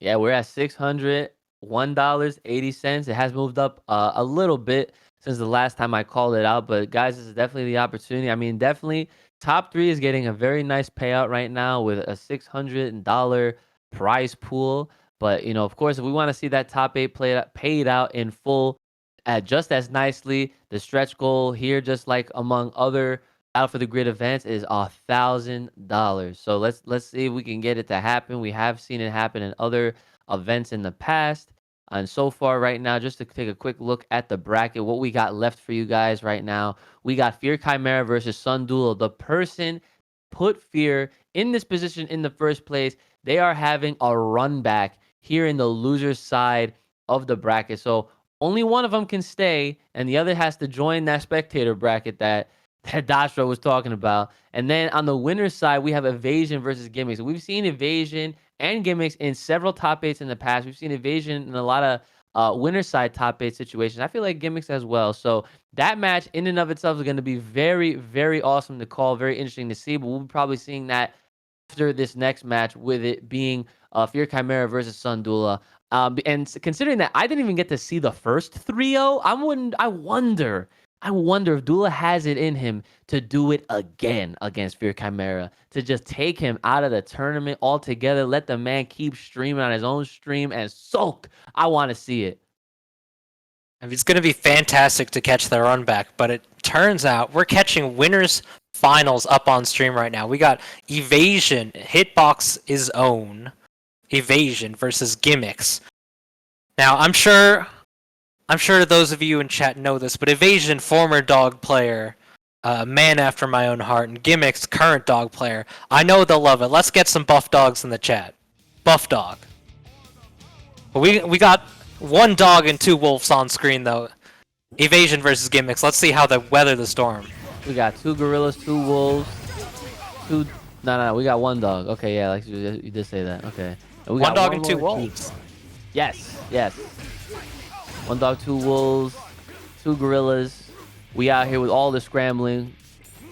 They're playing a nice, clean, honest, and patient neutral, but that Lauren assist allowing for the cross-up, just enough gap to get around the auto block on the mids here. Evasion going for the tried and true, messes up the combo and doesn't get the blink. Throw follow-up. Gotta be careful. Dog can send those right back at you. Okay, hold on. Goldar for Goldar. Both of these players have Zord here. They're playing. It seems like they're playing pretty respectful so far at each other right now. We got an early Zord call so far, and but even with a Zord, they're still playing this neutral game super well. Yo, this is the longest neutral I have ever seen, Uchi. Yeah, I'm gonna have to agree with you because these guys are literally still going back. Clipped. This is the first confirm that we're seeing, and this should finish off Gimmicks just fine. He's been taking a lot of damage here and there throughout this neutral, but so far Evasion has the first bit of advantage in this winners final set. Gotta watch out for the 4S anti-air. There it is, but the overhead clips. We're not ready for the big Goldar punch. Oh my god. He had to have been late on that swap strike because it looked... Often Evasion goes for the option select, and it would have teched had he gotten the right timing. It looked like... Oh, happy birthday, though. Is this it? You gotta execute. Oh no. Drop it. But the plink dash into the dash overhead, that was so smart. Goldar's EX is so tall, but not tall enough. Oh, can't be blocking in the air. SPD. Oh, SPD emergency. We got Dog on the very end here. Alright, he calls Goldar himself. Has to get those 2 big feet. Gotta hold the up back. Nice and patient, getting around, but that last call, the stomp, getting nice and clean right through it. Back throw. We're going for the easy stuff. Double Icinia ought to be enough to... Super. Oh. Not enough off of the 4SSS. Does a lot of damage, but not enough. Overhead, but it's such a strange confirm. You gotta be careful with how you get around it. Tick throw. EX into super. Don't do a long combo here, man. EX. Super. There it is. I heard you. Very good, very good. Oh man. First game. I promise I'm not coaching Evasion. I promise. They're 2 of my favorite players to watch. Evasion has some clean and crisp movement. Gimmicks just very interesting and unique play style. It's gonna be a long one. I'm feeling 5 games here. If that first game wasn't indicative enough of how closely meshed and how smart these players are, it's gonna be a long one. We're in for a wild ride. Yeah, we're definitely in for a treat, to say the least. I'll say that, and I'm very happy for that because, you know, of course, on a Saturday, what better place to be than watching some top 8 crazy Battle for the Grid action? Yeah, and this is a top 8 that you wouldn't be surprised to see even in a major. Absolutely. Oh, tried to air. There it is again! That Lauren with the 6S flip over is so incredibly strong. Evasion just making clean work of it. Gimmicks is a little bit too patient to just down back and hold the mix-up versus it. Yeah, he's looking pretty optimal so far. Yep, taking advantage of those plinks. Trying to kill without meter. Yeah, he's There it doing it. is. He's doing it, man. Gotta be careful. Good grab. Ooh, Oh, I like super. the idea. He didn't need to do it, but it was very smart. That super is projectile invulnerable. Would have gone through the butterflies had they lasted, but Gimmick's just going right through. Here he goes. He's getting this damage right now. Flying it. Yes, wife time. Here we go. Isidia double time. She's happy. Yes. And we got the Another Goldar one. follow-up. Ooh, so it. close. Good tech throw. That 4S was so smart. The call out. Oh my god. Oh, no Oh. jumping allowed. We stuck on the ground. And you saw that he did get the anti-air there. That was super good. Are we just trying to throw him? Gimmick's trying to anti-air, but making it actually work. The Lauren assist, however, stuffing it. Easy route into Grimbo. Let's see it. Oh, back and forth. Back and forth. Let's get it. I was practicing this last night. I only got like 4 to 5 reps out. I'm like, this is dumb. But Evasion, he's taking advantage of it completely until you know, we are introduced to Ryu and Chun-Li. They're gonna definitely change the landscape of this entire game. I can feel it already. Oh, the anti-air 4S. Just woke up pressing 2L. Mans was mashing, but it sure as hell worked out. We're going to be getting some hefty damage. Goldar taking gold. Oh, he wasn't ready for the wall bounce to be used already. Had the confirmation off of the Mega Goldar, must have confused him just a little bit. Take throw. Yep, got him in the air. This combo is definitely gonna hurt. A lot of life to bleed through, but you know, we got things such as a Grimbo, so this might go the whole way. Oh, Gimmick's got these. Oh, we got him. Super to finish it out, tying it up 1-1. Gimmicks versus Evasion right here. Yeah, I think you're right. I think this actually might end up going to a game 5. Not gonna lie. They both have each other's numbers on speed dial. It's just who adapts better. Right now, Evasion, it's his turn to make the adaptation. But when you win that first game, you sort of get the momentum. And if it goes back and forth, as we're seeing right now, if it goes back and forth, you have the leg up. And if Evasion has the patience and the analytical know-how to understand how Gimmicks is getting through Evasion's offense and defense, he'll have the leg up and be able to make it through and take winner's side of Grand Finals. But right now, we got the 2M Kara throw. Yep, starting things off, we got Wolf on Wolf. Yo, why hitting yourself? This, even though it's a Gimmicks route, this is likely going to be able to do enough damage if we build that third bar. So we'll see what happens. He's almost down. He goes for the Wolf. Power of the Wolf right here. Not going to be able to kill, though. Oh, wake up 2H? That was so brave, but it worked out. That cross up. He noticed the hesitation. He wasn't ready. Oh, we just clipping, we swooping in.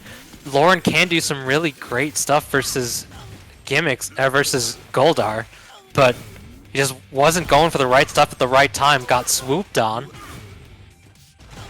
Going for the big combos, keeping it easy. Gimmicks can infinite. We've seen him do it time and time again, but he just wants to make sure he can guarantee the kill so far. Yeah, it goes for the reliable stuff. Like I said, I was trying to do it last night. It's definitely not the hardest thing to do, but it definitely takes some time to grind out. And as you saw last game, Gimmicks only needed to do it 2 times. Just 2 reps in just to get the full combo in. Right now, Evasion's turn. Really bringing it to Doggy Kruger, gets the EX reset. He has 2 bars already, so he can let it rip at any time for that super. And he does have Zord as well, so let's see what we might be able to get the unblockable setups. We'll see what Evasion tries to go for. Might want to get as much damage as possible. Oh, we're just trying to go for the kill here. Next hit, I swear, next hit's going to be the unblockable from Evasion. Gotta be careful. 2H! Uh-oh. What the heck? There was 2 EX right through it. Wolves. I don't know what's going on. Yo, that was quite the scramble here. We're going to go for the Grimfinite. Oh, messes up. That's what I'm saying. EX tries to get through it. Gimmicks gets the hit in. We've got Mega Goldar, and we're going to be able to get a clean and simple combo to kill Goldar on Evasion's side here. Yep, gets, oh wow, okay. Keeps him with the restand. With that Just gold trying to bar get as surge. much damage as possible before we go for the super, just in case. But next hit, if Evasion gets the next hit, it's going to be very devastating.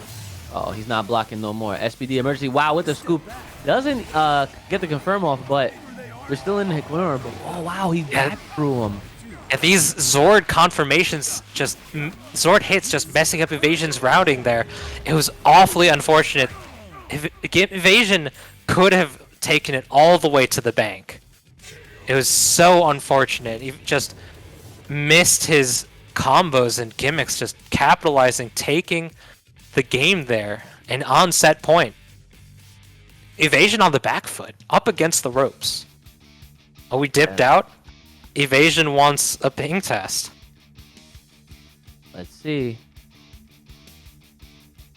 It was very unfortunate, dropping some combos at key opportunities.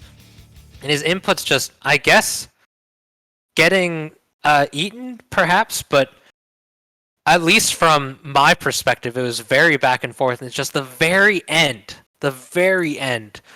was what did it in for Evasion. He had some very strong opportunities. The Zord just, I guess, hitting in unexpected way, and perhaps Evasion wasn't expecting it. Regardless, dropped the combos, missed his opportunities, and is now on the back foot as Gimmicks is up 2-1 and on set point. Yeah, it's very unfortunate when you have great matches like this, and then even throughout all of the greatness that we're watching, to know that there's like some unfortunate mishaps with eaten inputs and things that were dropped that should never be dropped, and in addition to just having a suspicious kind of connection altogether, it sucks to see, but it's something that we of course have to manage and take full responsibility in trying to get these things resolved. So we're gonna see what the outcome is, of course, right now before the set does continue. It is 1. And I actually myself would like to see what both of these results are in regards to this ping test, if that's actually what's going on right now. It's what we have. Unfortunately, it's the best we got. It's what we have to deal with when it comes to playing in these online tournaments. It's unfortunate that we have these high pressure situations, such as a tournament with a large pot, and failures in the online infrastructure. But whether or not you have poor internet, whether you're on Wi-Fi or wired, you can definitely hit that exclamation Matcherino and use the code BFTG515 to donate a free 50 cents to the pot. And all of that going right to the players. And we're rocking just over $600 in the pot right now. Big, generous pot bonus from the folks at Central IllinoisFGC. And if we can make it to the $1,000 mark, if we can break that ceiling, that barrier, then we can give all of the players in this top 8 the money that they deserve. They're such incredible players, very smart. They've been working hard. They've been playing so well tonight. And it would be unfortunate if all that hard work went unrewarded. Yeah, this prize pool is looking really nice though right now, as it is $600, $601.80. From the looks of it, the players should be moving on to their next game. It's game 4 here. Gimmicks on set point. Let's see what Evasion has to do against this brick wall that is Gimmicks. Well, very smart with the Lauren assist. All right, here we go. To this neutral. We saw some crazy neutral in the first few matches. Okay. Tried to get the creeping carpet with the 2H, but that JS just snaked its way through, going right over, clipping the 2H and catching Evasion in these wolf shins right now. So we get the pick up off the assist and the tag in. That was super nice. That But this- alternating combo. This extension is so cool looking. Even with the double wife. Not to mention that dog just looks cool himself. No bias. Absolutely no bias. Oh, that block was so good. Ooh, the tech thrown. Very nice. With 2H, the swoop went right over it and allowed Gimmicks to swoop in with the RJ to get a punish, but drops the combo. Oh, Dog Vadras is actually catching him. Just all of these knee crushes coming in. Gonna do some hefty damage. Wolf Wheel is one of RJ's better starters. We'll see what happens. How's this gonna work out for him? EX. We have Zord, so try and take it as far as we can go. Try and kill with the last hit. Oh, we're just going for the hit and saving Zord as we can. Ooh. Oh, grab! Oh, the missed dash up though. That's such a tight link, especially with Dog, who has very strange gravity. But the back throw on Wake Up catching Gimmicks, just doing something, I guess, just lacking a little bit, going right into the Grimbo. Oh, dropped it though. Unfortunate. Calls in the SPD emergency. Wasn't able to block that incoming chest. Gets a little bit of life back as well. Oh, he was able to get him while he was in the air. Oh, barely catches the recovery. Just barely snakes through that 6S off of the Wolf Wheel there. Gonna be able to kill RJ with the quickness. And we're mano a mano here. Nice. Oh, swooping? Yo, Goldar versus Goldar neutral looks absolutely hilarious. We're gonna get a few Grimbos into EX and a Super, I hope. Let's see how Evasion rocks this. Looking awfully close to the Game 5 here. Just a few more. Nice and clean. Oh, EX into Super ought to do it off of one more. We're just trying to rock it as far as possible. Go for the mental damage. Got him. We got Ties it up. Set.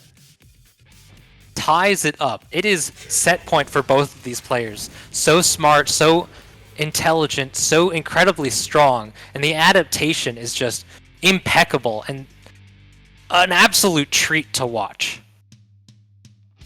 Yeah, absolutely, man. I mean, these two guys, like I said early on, they have each other's numbers on speed dial. They play one character difference is the only thing that keeps both of their teams, like, you know, from not being completely identical. They're both playing Wolf Ranger. They're both playing Goldar. They're out playing here really flexing. two of the strongest characters in the game on both sides. Evasion playing three of the strongest characters in the game. Oh, happy birthday, but full screen. That Wolf Wheel Alpha actually... Oh, toes? What? Yo, that grab lasted so long. That had like a million active frames there. Oh, hitting two characters made it actually, so they dropped the confirm there. Happy birthday? Oh, tried to dash in a little bit too far. Anti-air Gimmicks is an absolute fiend with those, and I'm so surprised that he's going for that, because the Dog 4H is so hard to anti-air effectively with. But Evasion got the first big hit here, gonna take it all the way as long as he can execute. Let's hope that no inputs are dropped yet.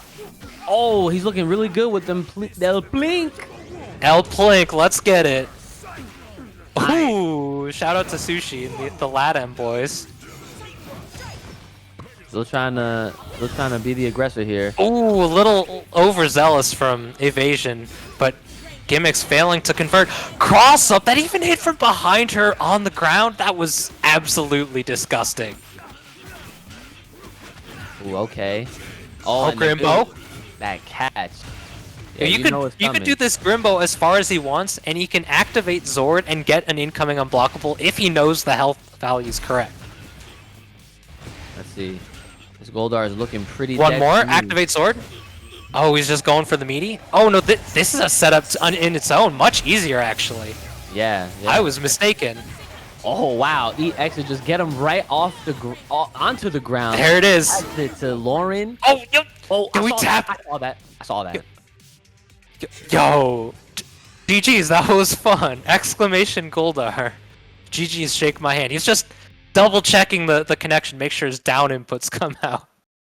That was crazy. Oh my god. Yo, Evasion's just over it right now, but he's in winner's side of grand finals.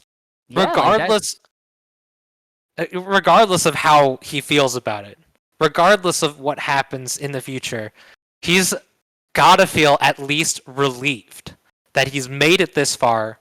He's all the way. He's almost at the peak. He just needs to climb a little bit higher until he can plant his flag. Yeah, man. Like he's worked pretty hard.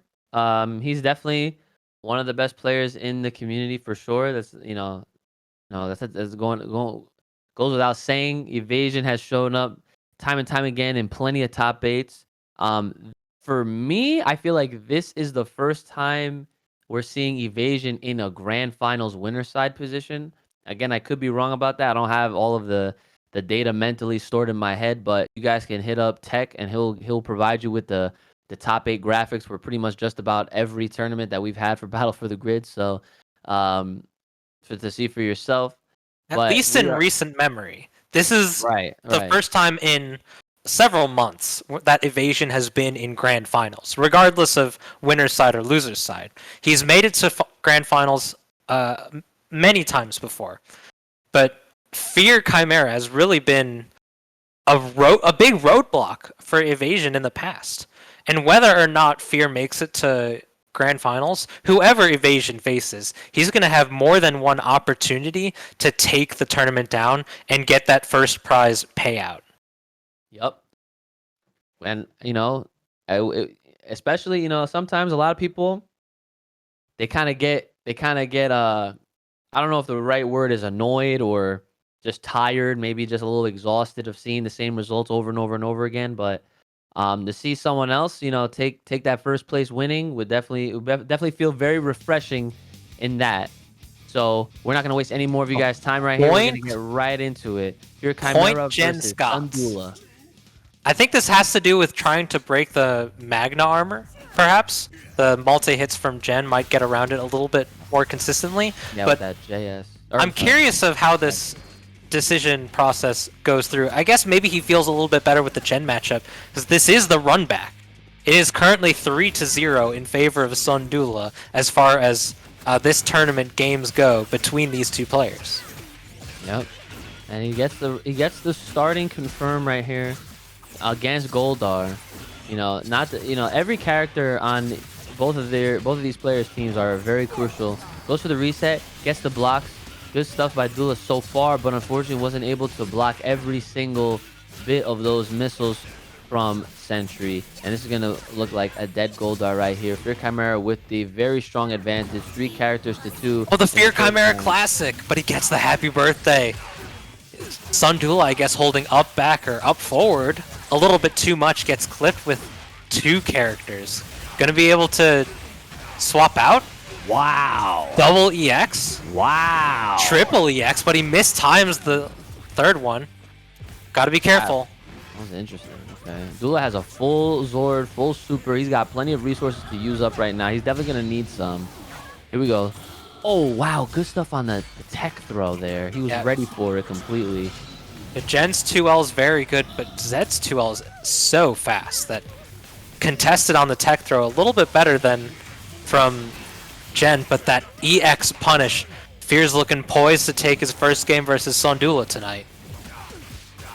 And I guess that Jen pick is working out, just allowing him to take control of the neutral and harass just all of Dula's characters. Because Jen does such a great job versus every character that Dula wants to play. But right now, Dula has to decide if he wants to stick with this, because we've seen Dula play so many characters. Always Goldar on his team, I feel. He has RJ Scorpina in his belt if he wants it. But how will he approach weathering the storm that is Fear Chimera? This absolute force to be reckoned with. Just a snowball waiting to drop through the avalanche. Yeah. I mean, starting with Jen, like you said, is actually really, really not gonna lie. She is very quick. She's got Oh, that block. very fast buttons, multi-hit maneuvers. We're starting to think we're switching off sides. Oh yeah, look at that. You had the Jen is out there for so long that sometimes you forget that she was called out. So here we go. Yeah, that's one of the things that makes Genesis so incredibly strong. Because it lasts for so long, it makes the tag setup so much easier. Oh wow, that EX caught from behind. You have to watch out for that one. Duel already losing the character. Slayer dash is right through. That teleport dash is so strong if you have the right assist to back it up. And missiles just make it so potent. Yep, I guess it's the super off. And the follow-up for the easy extra damage. And the missile setups. Oh, good block. The Oh, first yeah. hit of the JH isn't an overhead, but he got the block on the second ones. And the resulting hits, we're going to take it all the way to the corner. Dula is a man of pride and doesn't do the Grimbo, but let's see how he decides to finish this combo. There we go. EX and super? Yep, have to. And what's the mix? Oh, just empty jump? Empty jump, do nothing. Oh, good blocks. Very, very greedy EX there. Just live and die. Live and die by the EX. But this isn't a very good matchup for Goldar.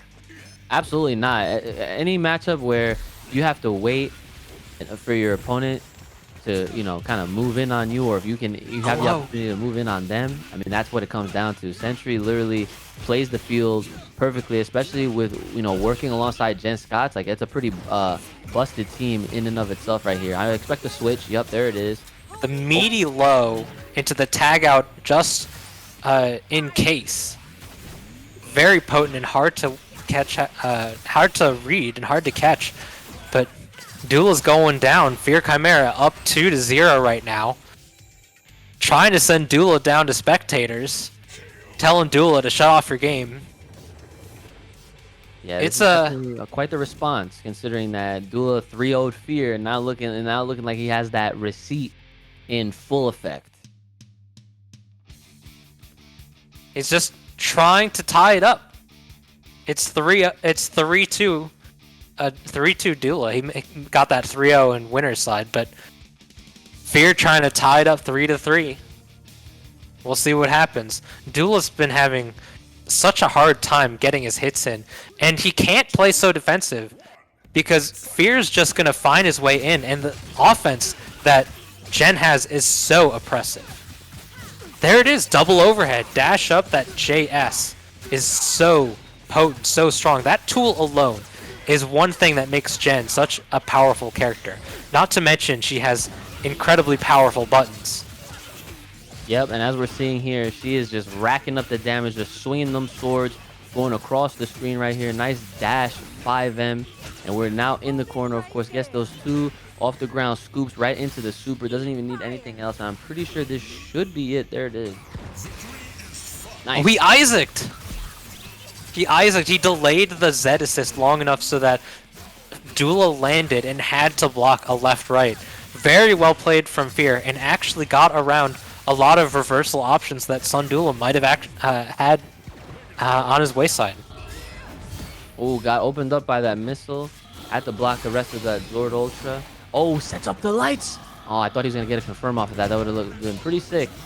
Sun Dula working off of a very weak Zed. Gotta play patient here. Teleport dash right through. Can't throw any shots on the ground or else you get grabbed. But with the assist out, you get to tag and... Oh, but it don't matter. Nice. This is what Dula needs right here. Back throw into this corner. Gets the combo. He's working on him right now. Sentry is now about at half life. Gets the big boot restand, but missed his dash jump. Got straight up instead of up forward. Gosh, watch the... Yep, you gotta watch that overhead, but it's still good block from Sun Dula. Sun Dula's still in here. He's fighting. Oh, you can cancel that on whiff? I had no idea. Interesting. Fear. And we're down to the last character for Dula, potentially his last character of the tournament. Fear has the hit already, and he's trying to take it all the way. FEX, and that'll do it. Fear Chimera had the full coupon returned. It is a reverse 3-0 in the situation that Dula put him in. The run back goes to Fear Chimera. Fear goes to move on to the losers finals of this very tournament and faces Gimmicks. Yeah, very well played. Fear got the run back, got the adaptation, and it was looking mighty strong. But he's off to fight Gimmicks. Now, there's a bit of a storied history between the players, Gimmicks and Fear. Whether or not they play frequently, I'm not sure, but Gimmicks was one of the first players in the reign of Fear Chimera to show that he's not unbeatable. There were multiple opportunities, multiple times, where Gimmicks took events, full tournaments, against Fear Chimera, with dropping very few games. However, I do believe that Fear was the one to send Gimmicks to losers bracket at Frosty Faustings. I'd have to check that. I don't remember quite that well. But there, in recent tournament results, Fear has beaten Gimmicks, as well as DreamHack Community Clash, the most recent event that Gimmicks entered, I believe. Barring this one, Fear beat Gimmicks and took the event. However, Gimmicks is really strong and incredibly smart. We'll have to see how both of these players handle the matchup. Absolutely, man. This is gonna be a tough one. This is definitely gonna be a tough one. I mean, we've seen Fear in these losers final situations. I used to actually call Fear. This is the losers bracket Fear when he really had to turn the heat and really push through all his opponents. This man was crazy. I remember he used to have a team designated for situations like this. He would be whipping out Quantum Ranger and whatnot.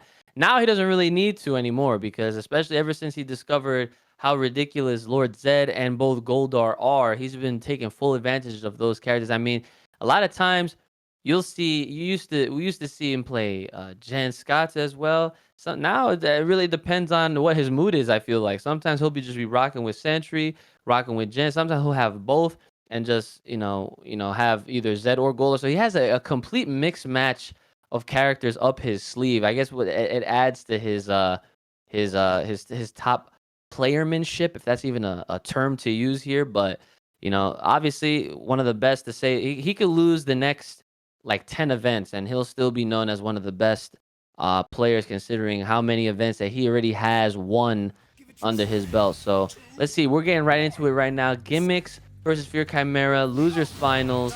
We got a neutral, and we're starting things off with the Gimmicks approach. Now, Dostrow, I have said this in the past, and I'll say it again. Fear Chimera is known to not like Doggy Kruger, and we're probably about to see why. Well, we're going to try and build as much damage as possible. Not going to be able to kill with this route here, unfortunately. All of the states are gone. Going to be able to get some hefty damage, but not quite enough. Yeah, not quite enough, but let's see if he can make it work, though. Goes for the chip. Oh, chip out. Gets it. That was very smart play. Deciding not to Zord counter his way through it. Yeah, and here comes the Fear Chimera Zed. I do believe that the Zed pick was a response to Gimmicks way back in August, when Gimmicks was so unstoppable. A combination of trying to beat RJ as well as Tommy getting the prospective nerfs that were coming up in the month following. Oh, avoided the EX with that setup. That was super smart. Sentry has to take the back seat, unfortunately, this time around. But now it is Gimmicks' turn. These guys, literally, both of these players are going back and forth completely with each other right now. Taking, like, one character at a time. It's like, all right, my turn, now it's your turn. Now it's back to Gimmicks. Here we go. Taking out Lord Zed, going right into the super. Let's see what the extension is for this combo. Again, Fear Chimera does have full meter on both Ultra and Super. Gimmicks is working on another bar right here. Goes for the wife time. Goldar setup to keep Fear in the corner. This is very tough to call. Fear is going to try to work his way out, which he does. And again, reminder, he has all of this meter to work with. Gimmicks with a slight advantage as far as Oh. the life lead goes. That block was impeccable. Would take throw. That 2L from Zed so fast. Unfortunately, Dogs is not fast enough. We're gonna get EX pickup, and this is ought to be enough damage to kill. But it looks like Fear's going for the incoming unblockable setup. Yep, he gets it. He was working on this last night, made a whole video, of course, cursed me out, but that's okay. That's for another time, another story right here. Gets the Zed stream lights, and he's setting them up. Gimmicks now has one character to work with. It looks like it might be even as long as he can open him up, and he forces him to jump. That was super good. Very good blocks from Fear, and now we're at almost like as if a stalemate with 50 seconds left on the clock. Gets this grab. What movement was that? He went right through him to get to the other side after that grab. That was a little ridiculous. Has the skates, doesn't get the overhead that time. He's making it very hard for Gimmicks to get any kind of confirms or anything. He is hitting those air lasers perfectly out of the air. He's not letting him get in on him at all. Oh, there it is. That's the grab. We have 30 seconds to do a full combo. We have the Grimbo. We've seen it from Gimmicks before. He's weaved through the bullet hell. We're trying to do damage as fast as we can. Let's see if we can kill before the timer runs out. It's looking like it. Oh, but he messes up the Grimbo. EX. Oh my god, he needed that. He actually, you know what's crazy? He needed that infinite just so that he would be able to carry his way through to build up the EX into super when necessary to close it out. And unfortunately, because he doesn't have it locked in, as well as like say evasion, for example, unfortunately, it just did not work out his favor. Fear Chimera was able to capitalize and scrub EX his way with the first one on the board. I mean, there were 2 hits that could have ended the game, but both players dropped them, one on each side. But is Fear Chimera clutching it out in the end? We're swooping in, that JL just stabbing from so far away, going right over the wolf wheel. Very well placed by Fear there. Yep, he gets the EX right now. Gets a scoop. He does have Zed assist. Right here it is. Fear trying to play it nice and honorable. Swap strike. Ooh, good block on the cross-up. Had a little bit of assistance with the cross-up protection on mids, but made it through anyway. EX right through. Not close enough to get the 5M confirmed. The 5M does move them forward just a little bit. Oh, nice overhead. We're still seeing a little bit of neutral, even though Gimmicks' team, if you look at his the life bars, they're very weak so far. I mean, his RJ is almost dead. Very peculiar position right here. Again, this neutral is still going on right now, despite all of the damage that Gimmicks has taken on his characters. Doggy Kruger is probably the healthiest of the entire team so far. We're still switching characters. We're in and out. No burgers, but just a big size foot from Goldar Ultra being activated. Popping Fear a little bit. Fear is able to get out of the corner, but calls in Zed at the very perfect opportunity. Yo, okay, he forced tagged Goldar in. Wasn't able to fully take advantage of it, but now we got Sentry taking on Gimmicks' Doggy Kruger. Now, you did see that he does have a counter. He would have been able to counter that projectile from across the screen. Goes for the EX, and that's unfortunate because right now Fear is going to close this one. Now, he's weak enough. Probably doesn't even need an EX, but we'll see what happens. This is not looking good for Gimmicks, to say the least. Yeah, Gimmicks was doing very strong in the very first game, but this is all Fear right now. Overhead doesn't punish the EX. Would have been a little bit easier with 5S, but went for the 2H instead. Okay, here we go. Careful. Gets clipped by that 2L. What? That was crazy.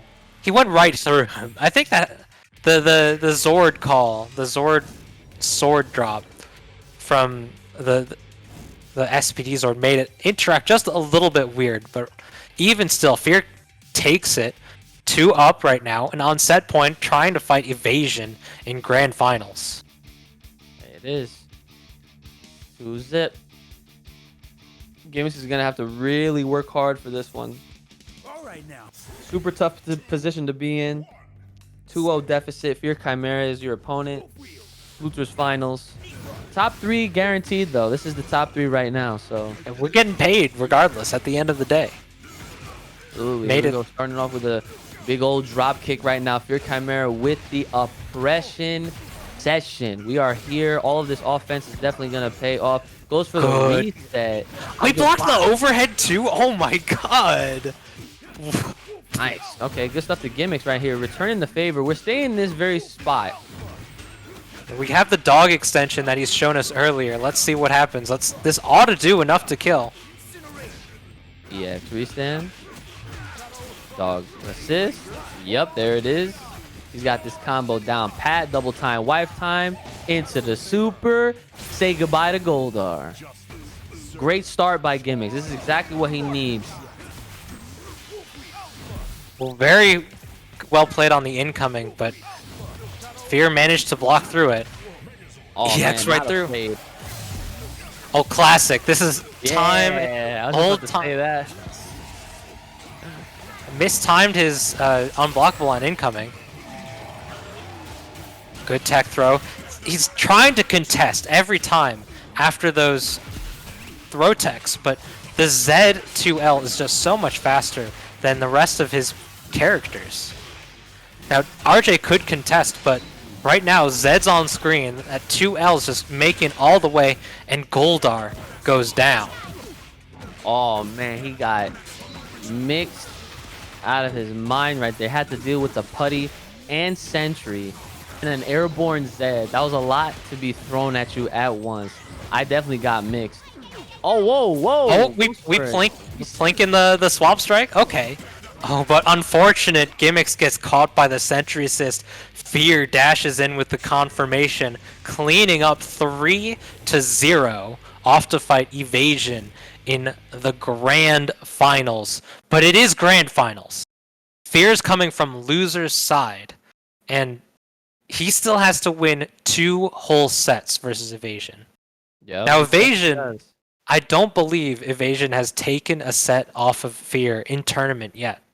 So I'm not sure how this is going to work out for him. But, and here's the big one. Here's the caveat. This is grand finals. Evasion has 2 opportunities to take it over Fear. So that's so many opportunities, so many chances to adapt against Fear Chimera. But we'll have to see what his plan is. Yeah, we'll see. I don't know if he's gonna be changing up his teams, making a few adjustments. Like I said earlier, let's make it known this guy has plenty of characters up his sleeve. I mean, not to say that Evasion don't either. Evasion has a sentry as well. He's got other characters that I'm not pulling at the front of my brain right now. Evasion plays like half the cast. Okay, so there you go. He's Yeah, I know. gone through so many characters just trying to find what fits him best, especially since Season 3 started. That was Right. the Sentry nerf, and that was a big change to Evasion's game plan. He was rocking the Sentry dog Trini for the longest time, but Sentry got nerfed, Trini got nerfed. He maintained the dog for a little bit, but has since dropped him for greener pastures. But Evasion has played on his way. Gia, Tommy, Kat, Lauren, RJ. He's still played a bit of Sentry dog. He's played a little bit of everyone. Has asked for tech through and through in the Discord. So no matter what he plays, he has a regular menagerie of characters at his disposal to see how he wants to approach Fear Chimera. Right. And one of the things I would definitely love to see in this matchup, like we're seeing this on this bracket right here, you can see the lay of the land, the tail of the tape, as far as everything that we've seen so far in this top 8. I would love to see some of that adaptation within their matches happen live as we go. Because let's say we do get a reset bracket, right? I would just love to see within all 6 of these matches, or excuse me, possibly 10, right? I would love to see both of these guys just kind of flip-flop between their teams, their characters and whatnot, just so that we can see a lot more of the roster. I mean, that's just me talking right here, but because I know that these guys can play plenty of characters, to say the least. And I don't know why this man Fear Chimera is texting me right now. You should be focusing on your match evasion, sir. So why don't we just get right into it? But before that, of course, we got the match Reno to showcase first and foremost right now. Exclamation point Matcherino. Donate to the prize pool if you must or if you can, because we are currently what is it, $600.80. That is a crazy pop bonus, to say the least. These top three players are getting paid out. If you guys can use the code BFTG515 to add another 50 cents to the prize pool, it literally takes 2 seconds. Bring up the Matcherino link, provide that free 50 cents, get these players paid out, especially if you've been enjoying the show, supporting the community, supporting this stream, and everyone that's been a part of it. So definitely go ahead and take that time while the game is about to happen. Do it right now. Not just Battle for the Grid, but Central Illinois FGC holds tons and tons of tournaments. And the upcoming tournament next week, a week from tomorrow, is going to be Downtown Beatdown Online. They're playing JoJo's Bizarre Adventure Heritage for the Future on Fightcade. It's going to be a grand old time. This game is absolutely wild. It is crazy to watch, and it blows my mind what people can do in it. And I'm excited to see what so many people have in store for it. You can join the Discord, discord.gg/CIFGC. You can check out the CIFGC Twitter in order to find some more details on how to join, to find the Smash GG. There will be Matcherino supported as well, just as all other tournaments are held by Central Illinois FGC, and it's going to be a great time. Play with some homies. It's free to enter, just as all of these tournaments are. And a big shout outs to Rarities Unlimited, which is a consistent supporter of the Central Illinois FGC events. Rarities Unlimited is an online store that sells tons of vintage comic books, video games, movies, and tons more.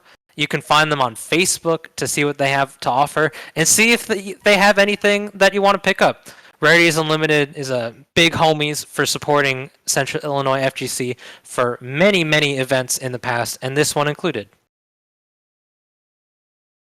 All right, guys. So I don't know about you guys, but y'all already know what time it is, or you should know by this time around. It's Morphin time all the time. We're about to get into your grand finals.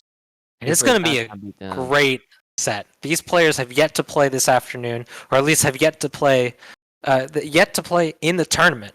We're going to get it. We're going to get some great matches. Two very smart players, two absolute monsters at the game.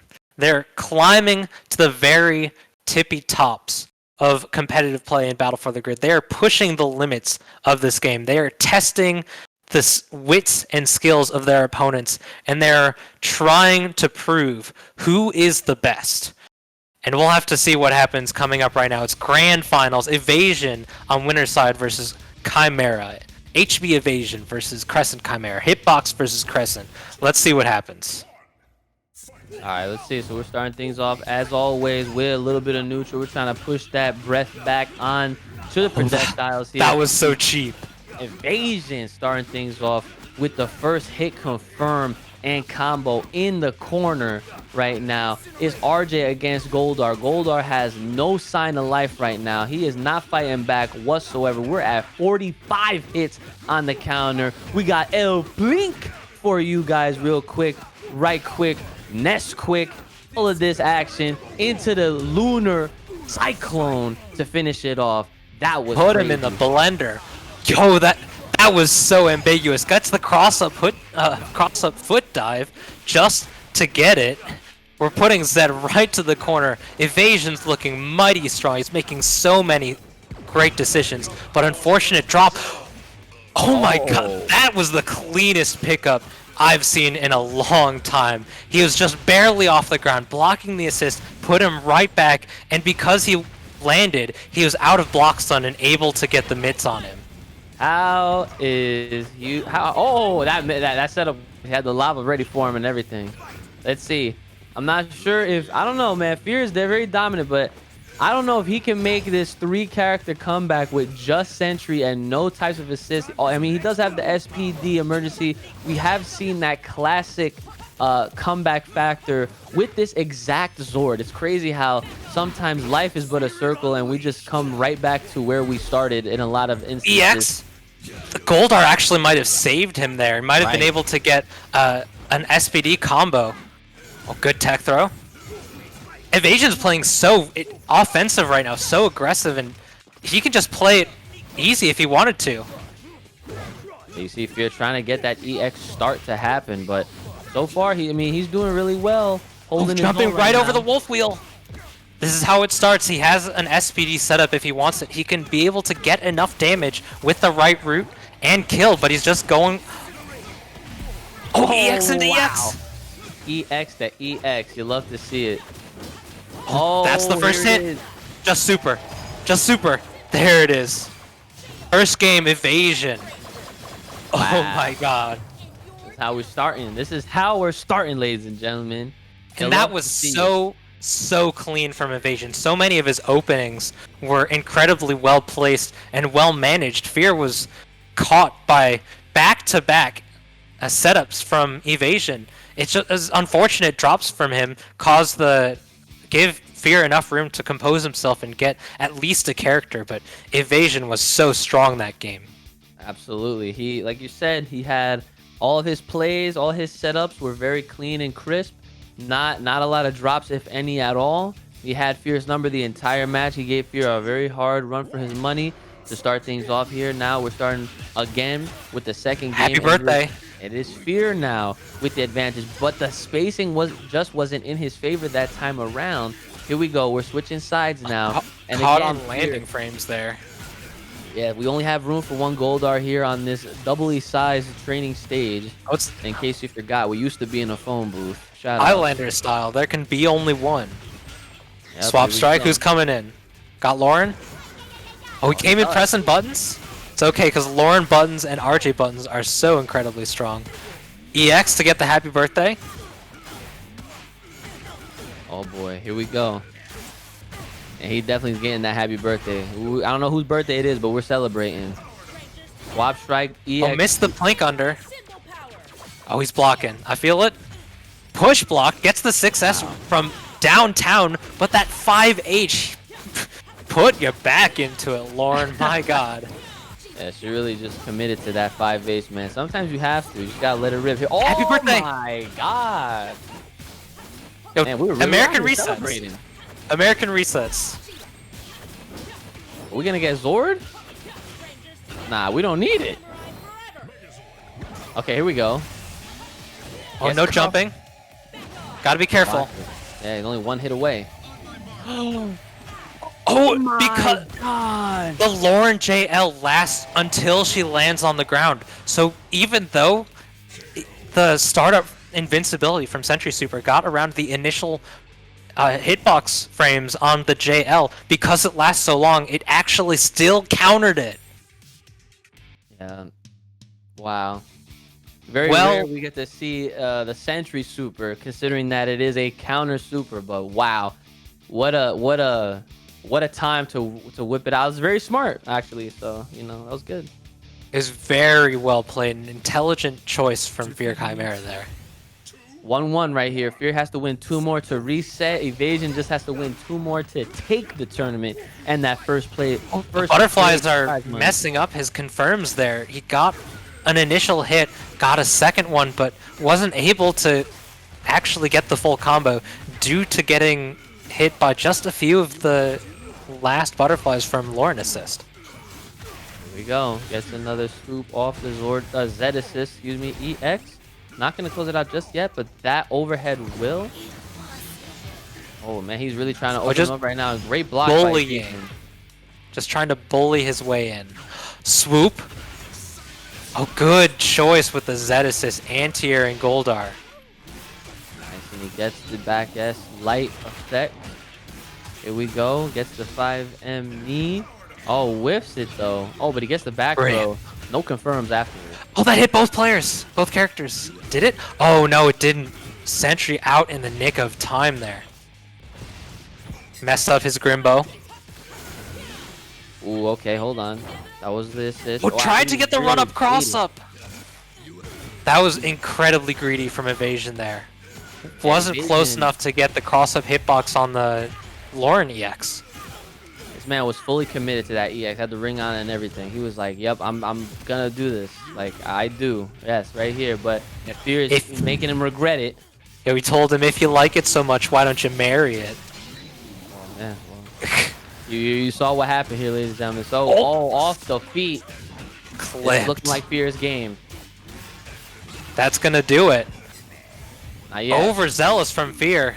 Evasion looked like he was just giving up, holding still, perhaps a punish. Unfortunate for him, Fear is on reset point right now. I think Evasion right now, I think he's just playing a little bit too aggressive.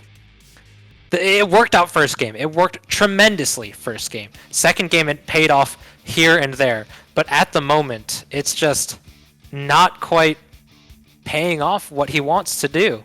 And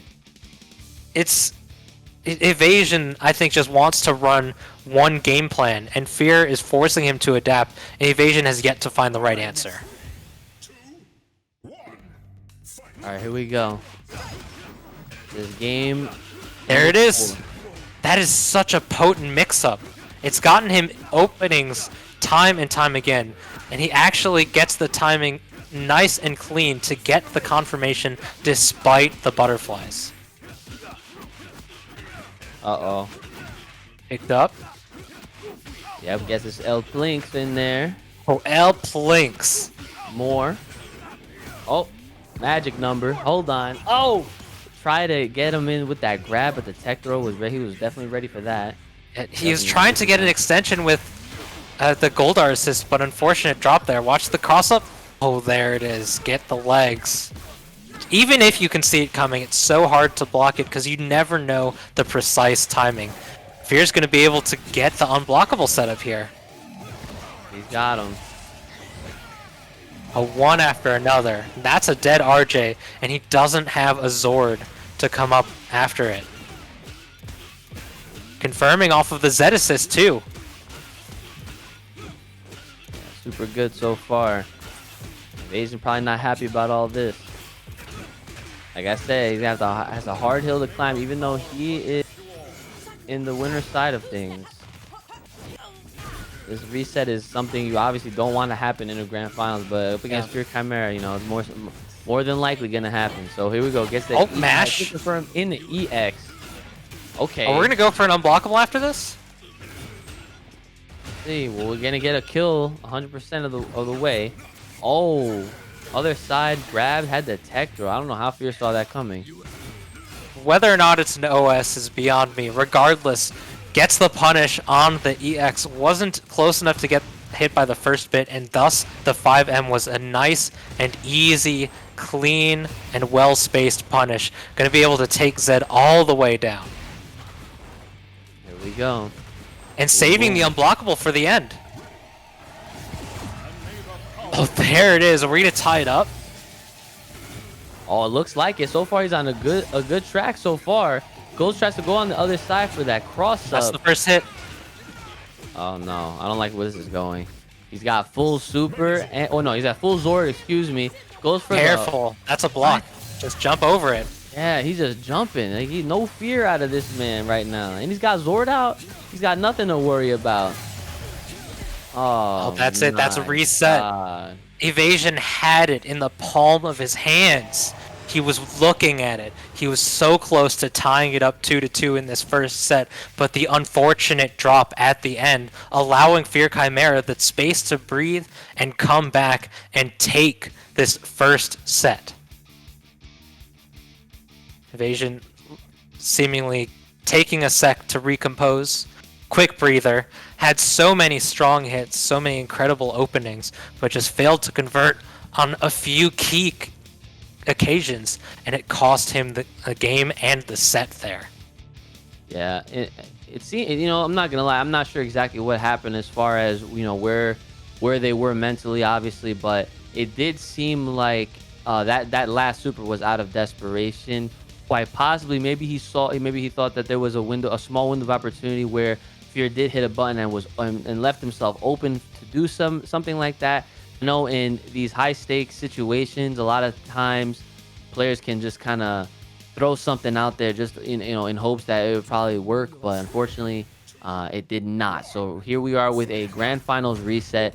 The scores have been reset as well. Fear Chimera bringing Evasion down to the loser's side of things, and we are going to definitively have a straight winner here after this set is over. So we'll see. Right now we have a little bit of a scramble. An accidental cross up. Yeah, failed to convert strange. due to that alone. Pick up.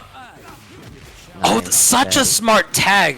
It would have been an incredibly strange and difficult conversion if he had decided to stick with the Goldar, but taking the RJ combo allows Evasion to do a combo that he knows will work. We're getting those extra damage on the L Plinks.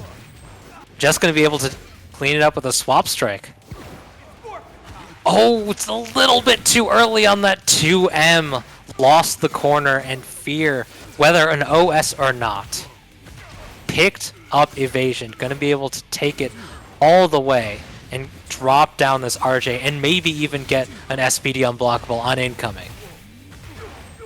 Nice. Okay. All right. Well, did it a little bit too late and wasn't able to get the right timing on it. Evasion playing really smart, just holding down back, but unfortunately for him, just gets the dropped combo from Fear. Yeah, he's 2H though. 2H. Yeah, that scoop. That was a good catch. Gets another 2L series. EX for the damage. The 5H will definitely close this out. Evasion only has one healthy Lauren, but he's got full resources, so we'll see what happens. He can definitely make this one work. Jumps overhead, gets the X on the head. Let's see, he's got the flame carpet to work with. Psych, not anymore. Wow, he opened them up a little bit, but wasn't able to follow up, unfortunately. Happy birthday! This is what he needs. Oh my god, this could happen. This could happen for Evasion right now. Let's see. He went for some incredibly difficult combos, but great super punish. Yeah, that 5M stance loop is very strange on characters with drastically different gravities like Zed and Goldar, but Fear gets the pickup with the super, that push block, getting right through the flame carpet from Evasion, allowing Fear to take this first game and move up 1-0 in final set of the entire evening. Grand finals reset. They're both in loser's side. Winner gets the fat stack. Losers gets second place. But nonetheless, after this set, we're all sent to the spectators bracket.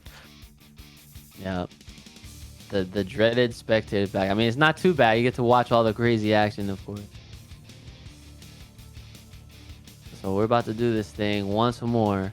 Oh, look at that Evasion! I believe for the fans. For the fans. We've got a dog. We've got a sentry. Let's see. He's gonna play fire with fire, and I definitely respect his decision because he has the same type of ability that Fear has had this entire these entire sets so far. And look at that. Fear was hedging his bets versus the overhead on dog assist, but Evasion just double checking and going straight for the low.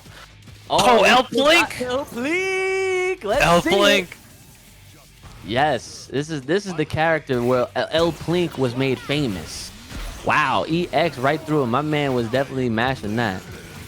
Oh, cross up! He got caught in the recovery frames of that shots from Sentry there, and Goldar just doing Goldar stuff.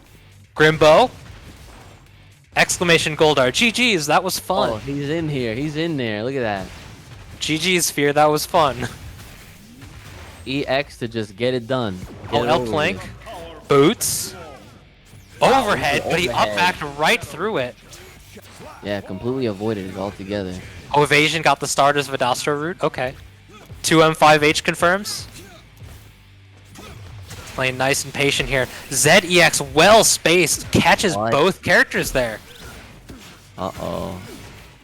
Wow, look at that.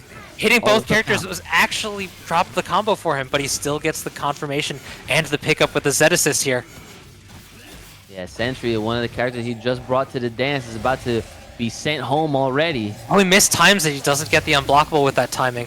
Unfortunately for Evasion, the missed push block causes him to get clipped by that H sword drop from the SPD Zord. Oh, blocks. Playing it nice and safe. Can't confirm off of that. Oh, that's a punish. Punish from Evasion. Oh, that's still connected? Yeah, definitely connected. EX for the restand, but you know, he's getting them now. All right, here we go. Made use of that last Goldar Ultra assist here, and now he's getting back into the Grimbo swing thing. We're gonna have a character versus a character, and this will allow him to have Zord though. There it is, SPD emergency. It's definitely an emergency. Overhead. Oh my God, the He caught the 5LL up back. overhead. He caught the up back, caught him in the air, forced him standing off the 5L, clipping him with the second hit of the light auto combo there. And Fear Chimera takes the second game, is on tournament point right now. This is a tough spot for Evasion, man. And look, he's going back to the character selection. Character select. I personally liked that team. I think that he definitely brought it to Fear 100% of the way. It does look like he's gonna go right back to his usual, I suppose you could call it, with RJ Goldar and Lauren Sheba. This is a little bit of a, this is like default with season 3 involved right now. And so on paper, the Sentry Dog pick, it doesn't necessarily cover any gaps in matchups that this team from Evasion has. So it's not necessarily what he wants to do here. Oh, JL. Oh, wow. Went through both the characters. Even hitting the Lorne assist doesn't mess up the combo. Doesn't give him a little that added extra hit stop that might alter it, but he's getting the full conversion here. Gonna be able to deal some hefty damage. EX to finish this off if he wants to. Not gonna be able to kill. Overhead. Oh wow, That still there hits? Yeah, that's ridiculous. That thing, I can't wait for the next patch. That's all I'm gonna say. Jeez, here we go. Got it right back into a neutral. Nice. Oh, he tried to shoulder. punish, but that was so smart from Evasion. Even if the 5H had actually come out fully from Zed there, it would have been able to armor right through it.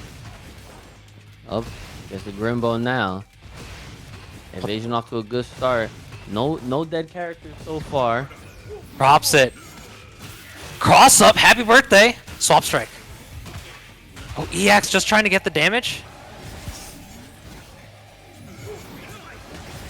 Oh, the grab though. It wastes all of this time on the Zord. Gonna be able to deal some hefty damage and even set up an unblockable of his own if he wants it. Oh, reset. Messes Nice up block. the unblockable. Oh wow, he tried to restand him with the EX. Oh my goodness. EX goes right through that grab attempt. 2 characters a pop. RJ Lauren Sheba. And these plink throws, plink dash cancels into throws are not working out for Evasion here. Catches the up back. Zord actually messes up his combo, but it saves him there. Breaks That the was combo big. for Fear.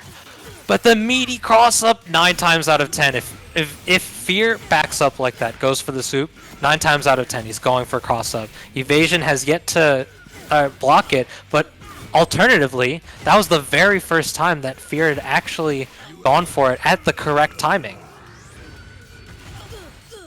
And he there you have takes it. Your Chimera. 3-0. He ran it straight, 6-1. It was the first game went to Evasion, and then the rest all went to Fear Chimera there. And he's gonna take home the trophy. Gonna take home the #1, the first place medal, the fat stack of the Matcherino. By the way, exclamation Matcherino if you want to donate a free 50 cents or even a little bit extra to those of you who want to. It was very well played by both players. So many of those games were incredibly close and absolute nail biters. But it just so happens that Fear just has that extra, has that little bit of extra sauce, the chutzpah, to pull it through to the end and maintain composure and find the hits as best as he can. And very well played to all of the players. Very well played to everyone that showed up. Absolutely. Definitely a great turnout. Definitely a great series of matches that we were graced to see with here in Downtown Beatdown Online. Great showing, of course. Shout outs to everyone that participated. Shout outs to all of the donors and the contributors to the match Reno that got us up to $601.80. Top three is gonna definitely get a nice payout out of this event. Definitely make sure you guys hitting that follow button, of course, because Central Illinois FGC is doing a lot of other awesome events as well, in addition to Power Rangers Battle for the Grid. And stay tuned as always, guys, because there's definitely a lot more on the horizon. Cannot forget the Street Fighter pack, not a season pass. Keywords: Street Fighter pack. First time we're ever seeing something like this happen, where we're getting two characters at the same time. With this upcoming update coming on May 25th, so mark your calendars. We're literally almost just a short week away and some change to seeing these two enter the grid. And I can assure you they're going to definitely change the landscape of this game entirely. So make sure you guys are also joining up in the Discord. We definitely, I haven't even had the chance to celebrate the fact that we have over 5,000 members in there. So big ups to every one of you guys that's taken part in that. And yeah, a lot more events to follow after that. So shout outs to the Central Illinois FGC. Thank you guys for having me once again to call some top 8 action for Power Rangers Battle for the Grid. And I look forward to whatever comes next. Hi, everybody. For those that do not know me, I am Arneezy. I am the TO for CIFGC. I just want to say a really huge thank you to everyone that had entered this tournament today. I've never dreamed that I would run a 32 player bracket with 2 pools and a top 8, to where I actually had to try to find some commentators. I thank Akara, Bobby, Dostrow, Uchi for being able to commentate. Thanks to Alpha Chaos and Delish for running pools for me earlier so that I could concentrate on the stream and everything. I just want to really show that a community ran tournament can become a major stop. I'd like to have Downtown Beatdown Online, URC, Shabunsa Breaker, any TO that runs a community ran league sanction event. We would like to have the opportunity to become a major stop. That way that players like YLT Cole, Glitchy Cobra, Joey D, and many others that I can't really think of off the top of my head to enter. We would really love to see all these players play. And we just want to thank everyone that has been really supporting the Battle for the Grid community, especially, with all of us doing online and everything. So thank you very much once again to everybody. And we just want everyone to stay safe and, excuse me, and just take care of each other. And we will definitely be coming back next month. Unfortunately, it's not going to be a Saturday. We just did Saturday this time just because of something this big, but we'll be definitely coming back next month with that Street Fighter action. Dostrow and Uchi, do you have anything else you two would like to say? Buff Dog. Yeah, no, just to make sure you guys are continuing to support any Battle for the Grid events and whatnot that's coming up, and definitely support that Street Fighter pack that we'll be getting very soon, and to keep a close eye on any future announcements regarding the league. That's all I'm gonna say.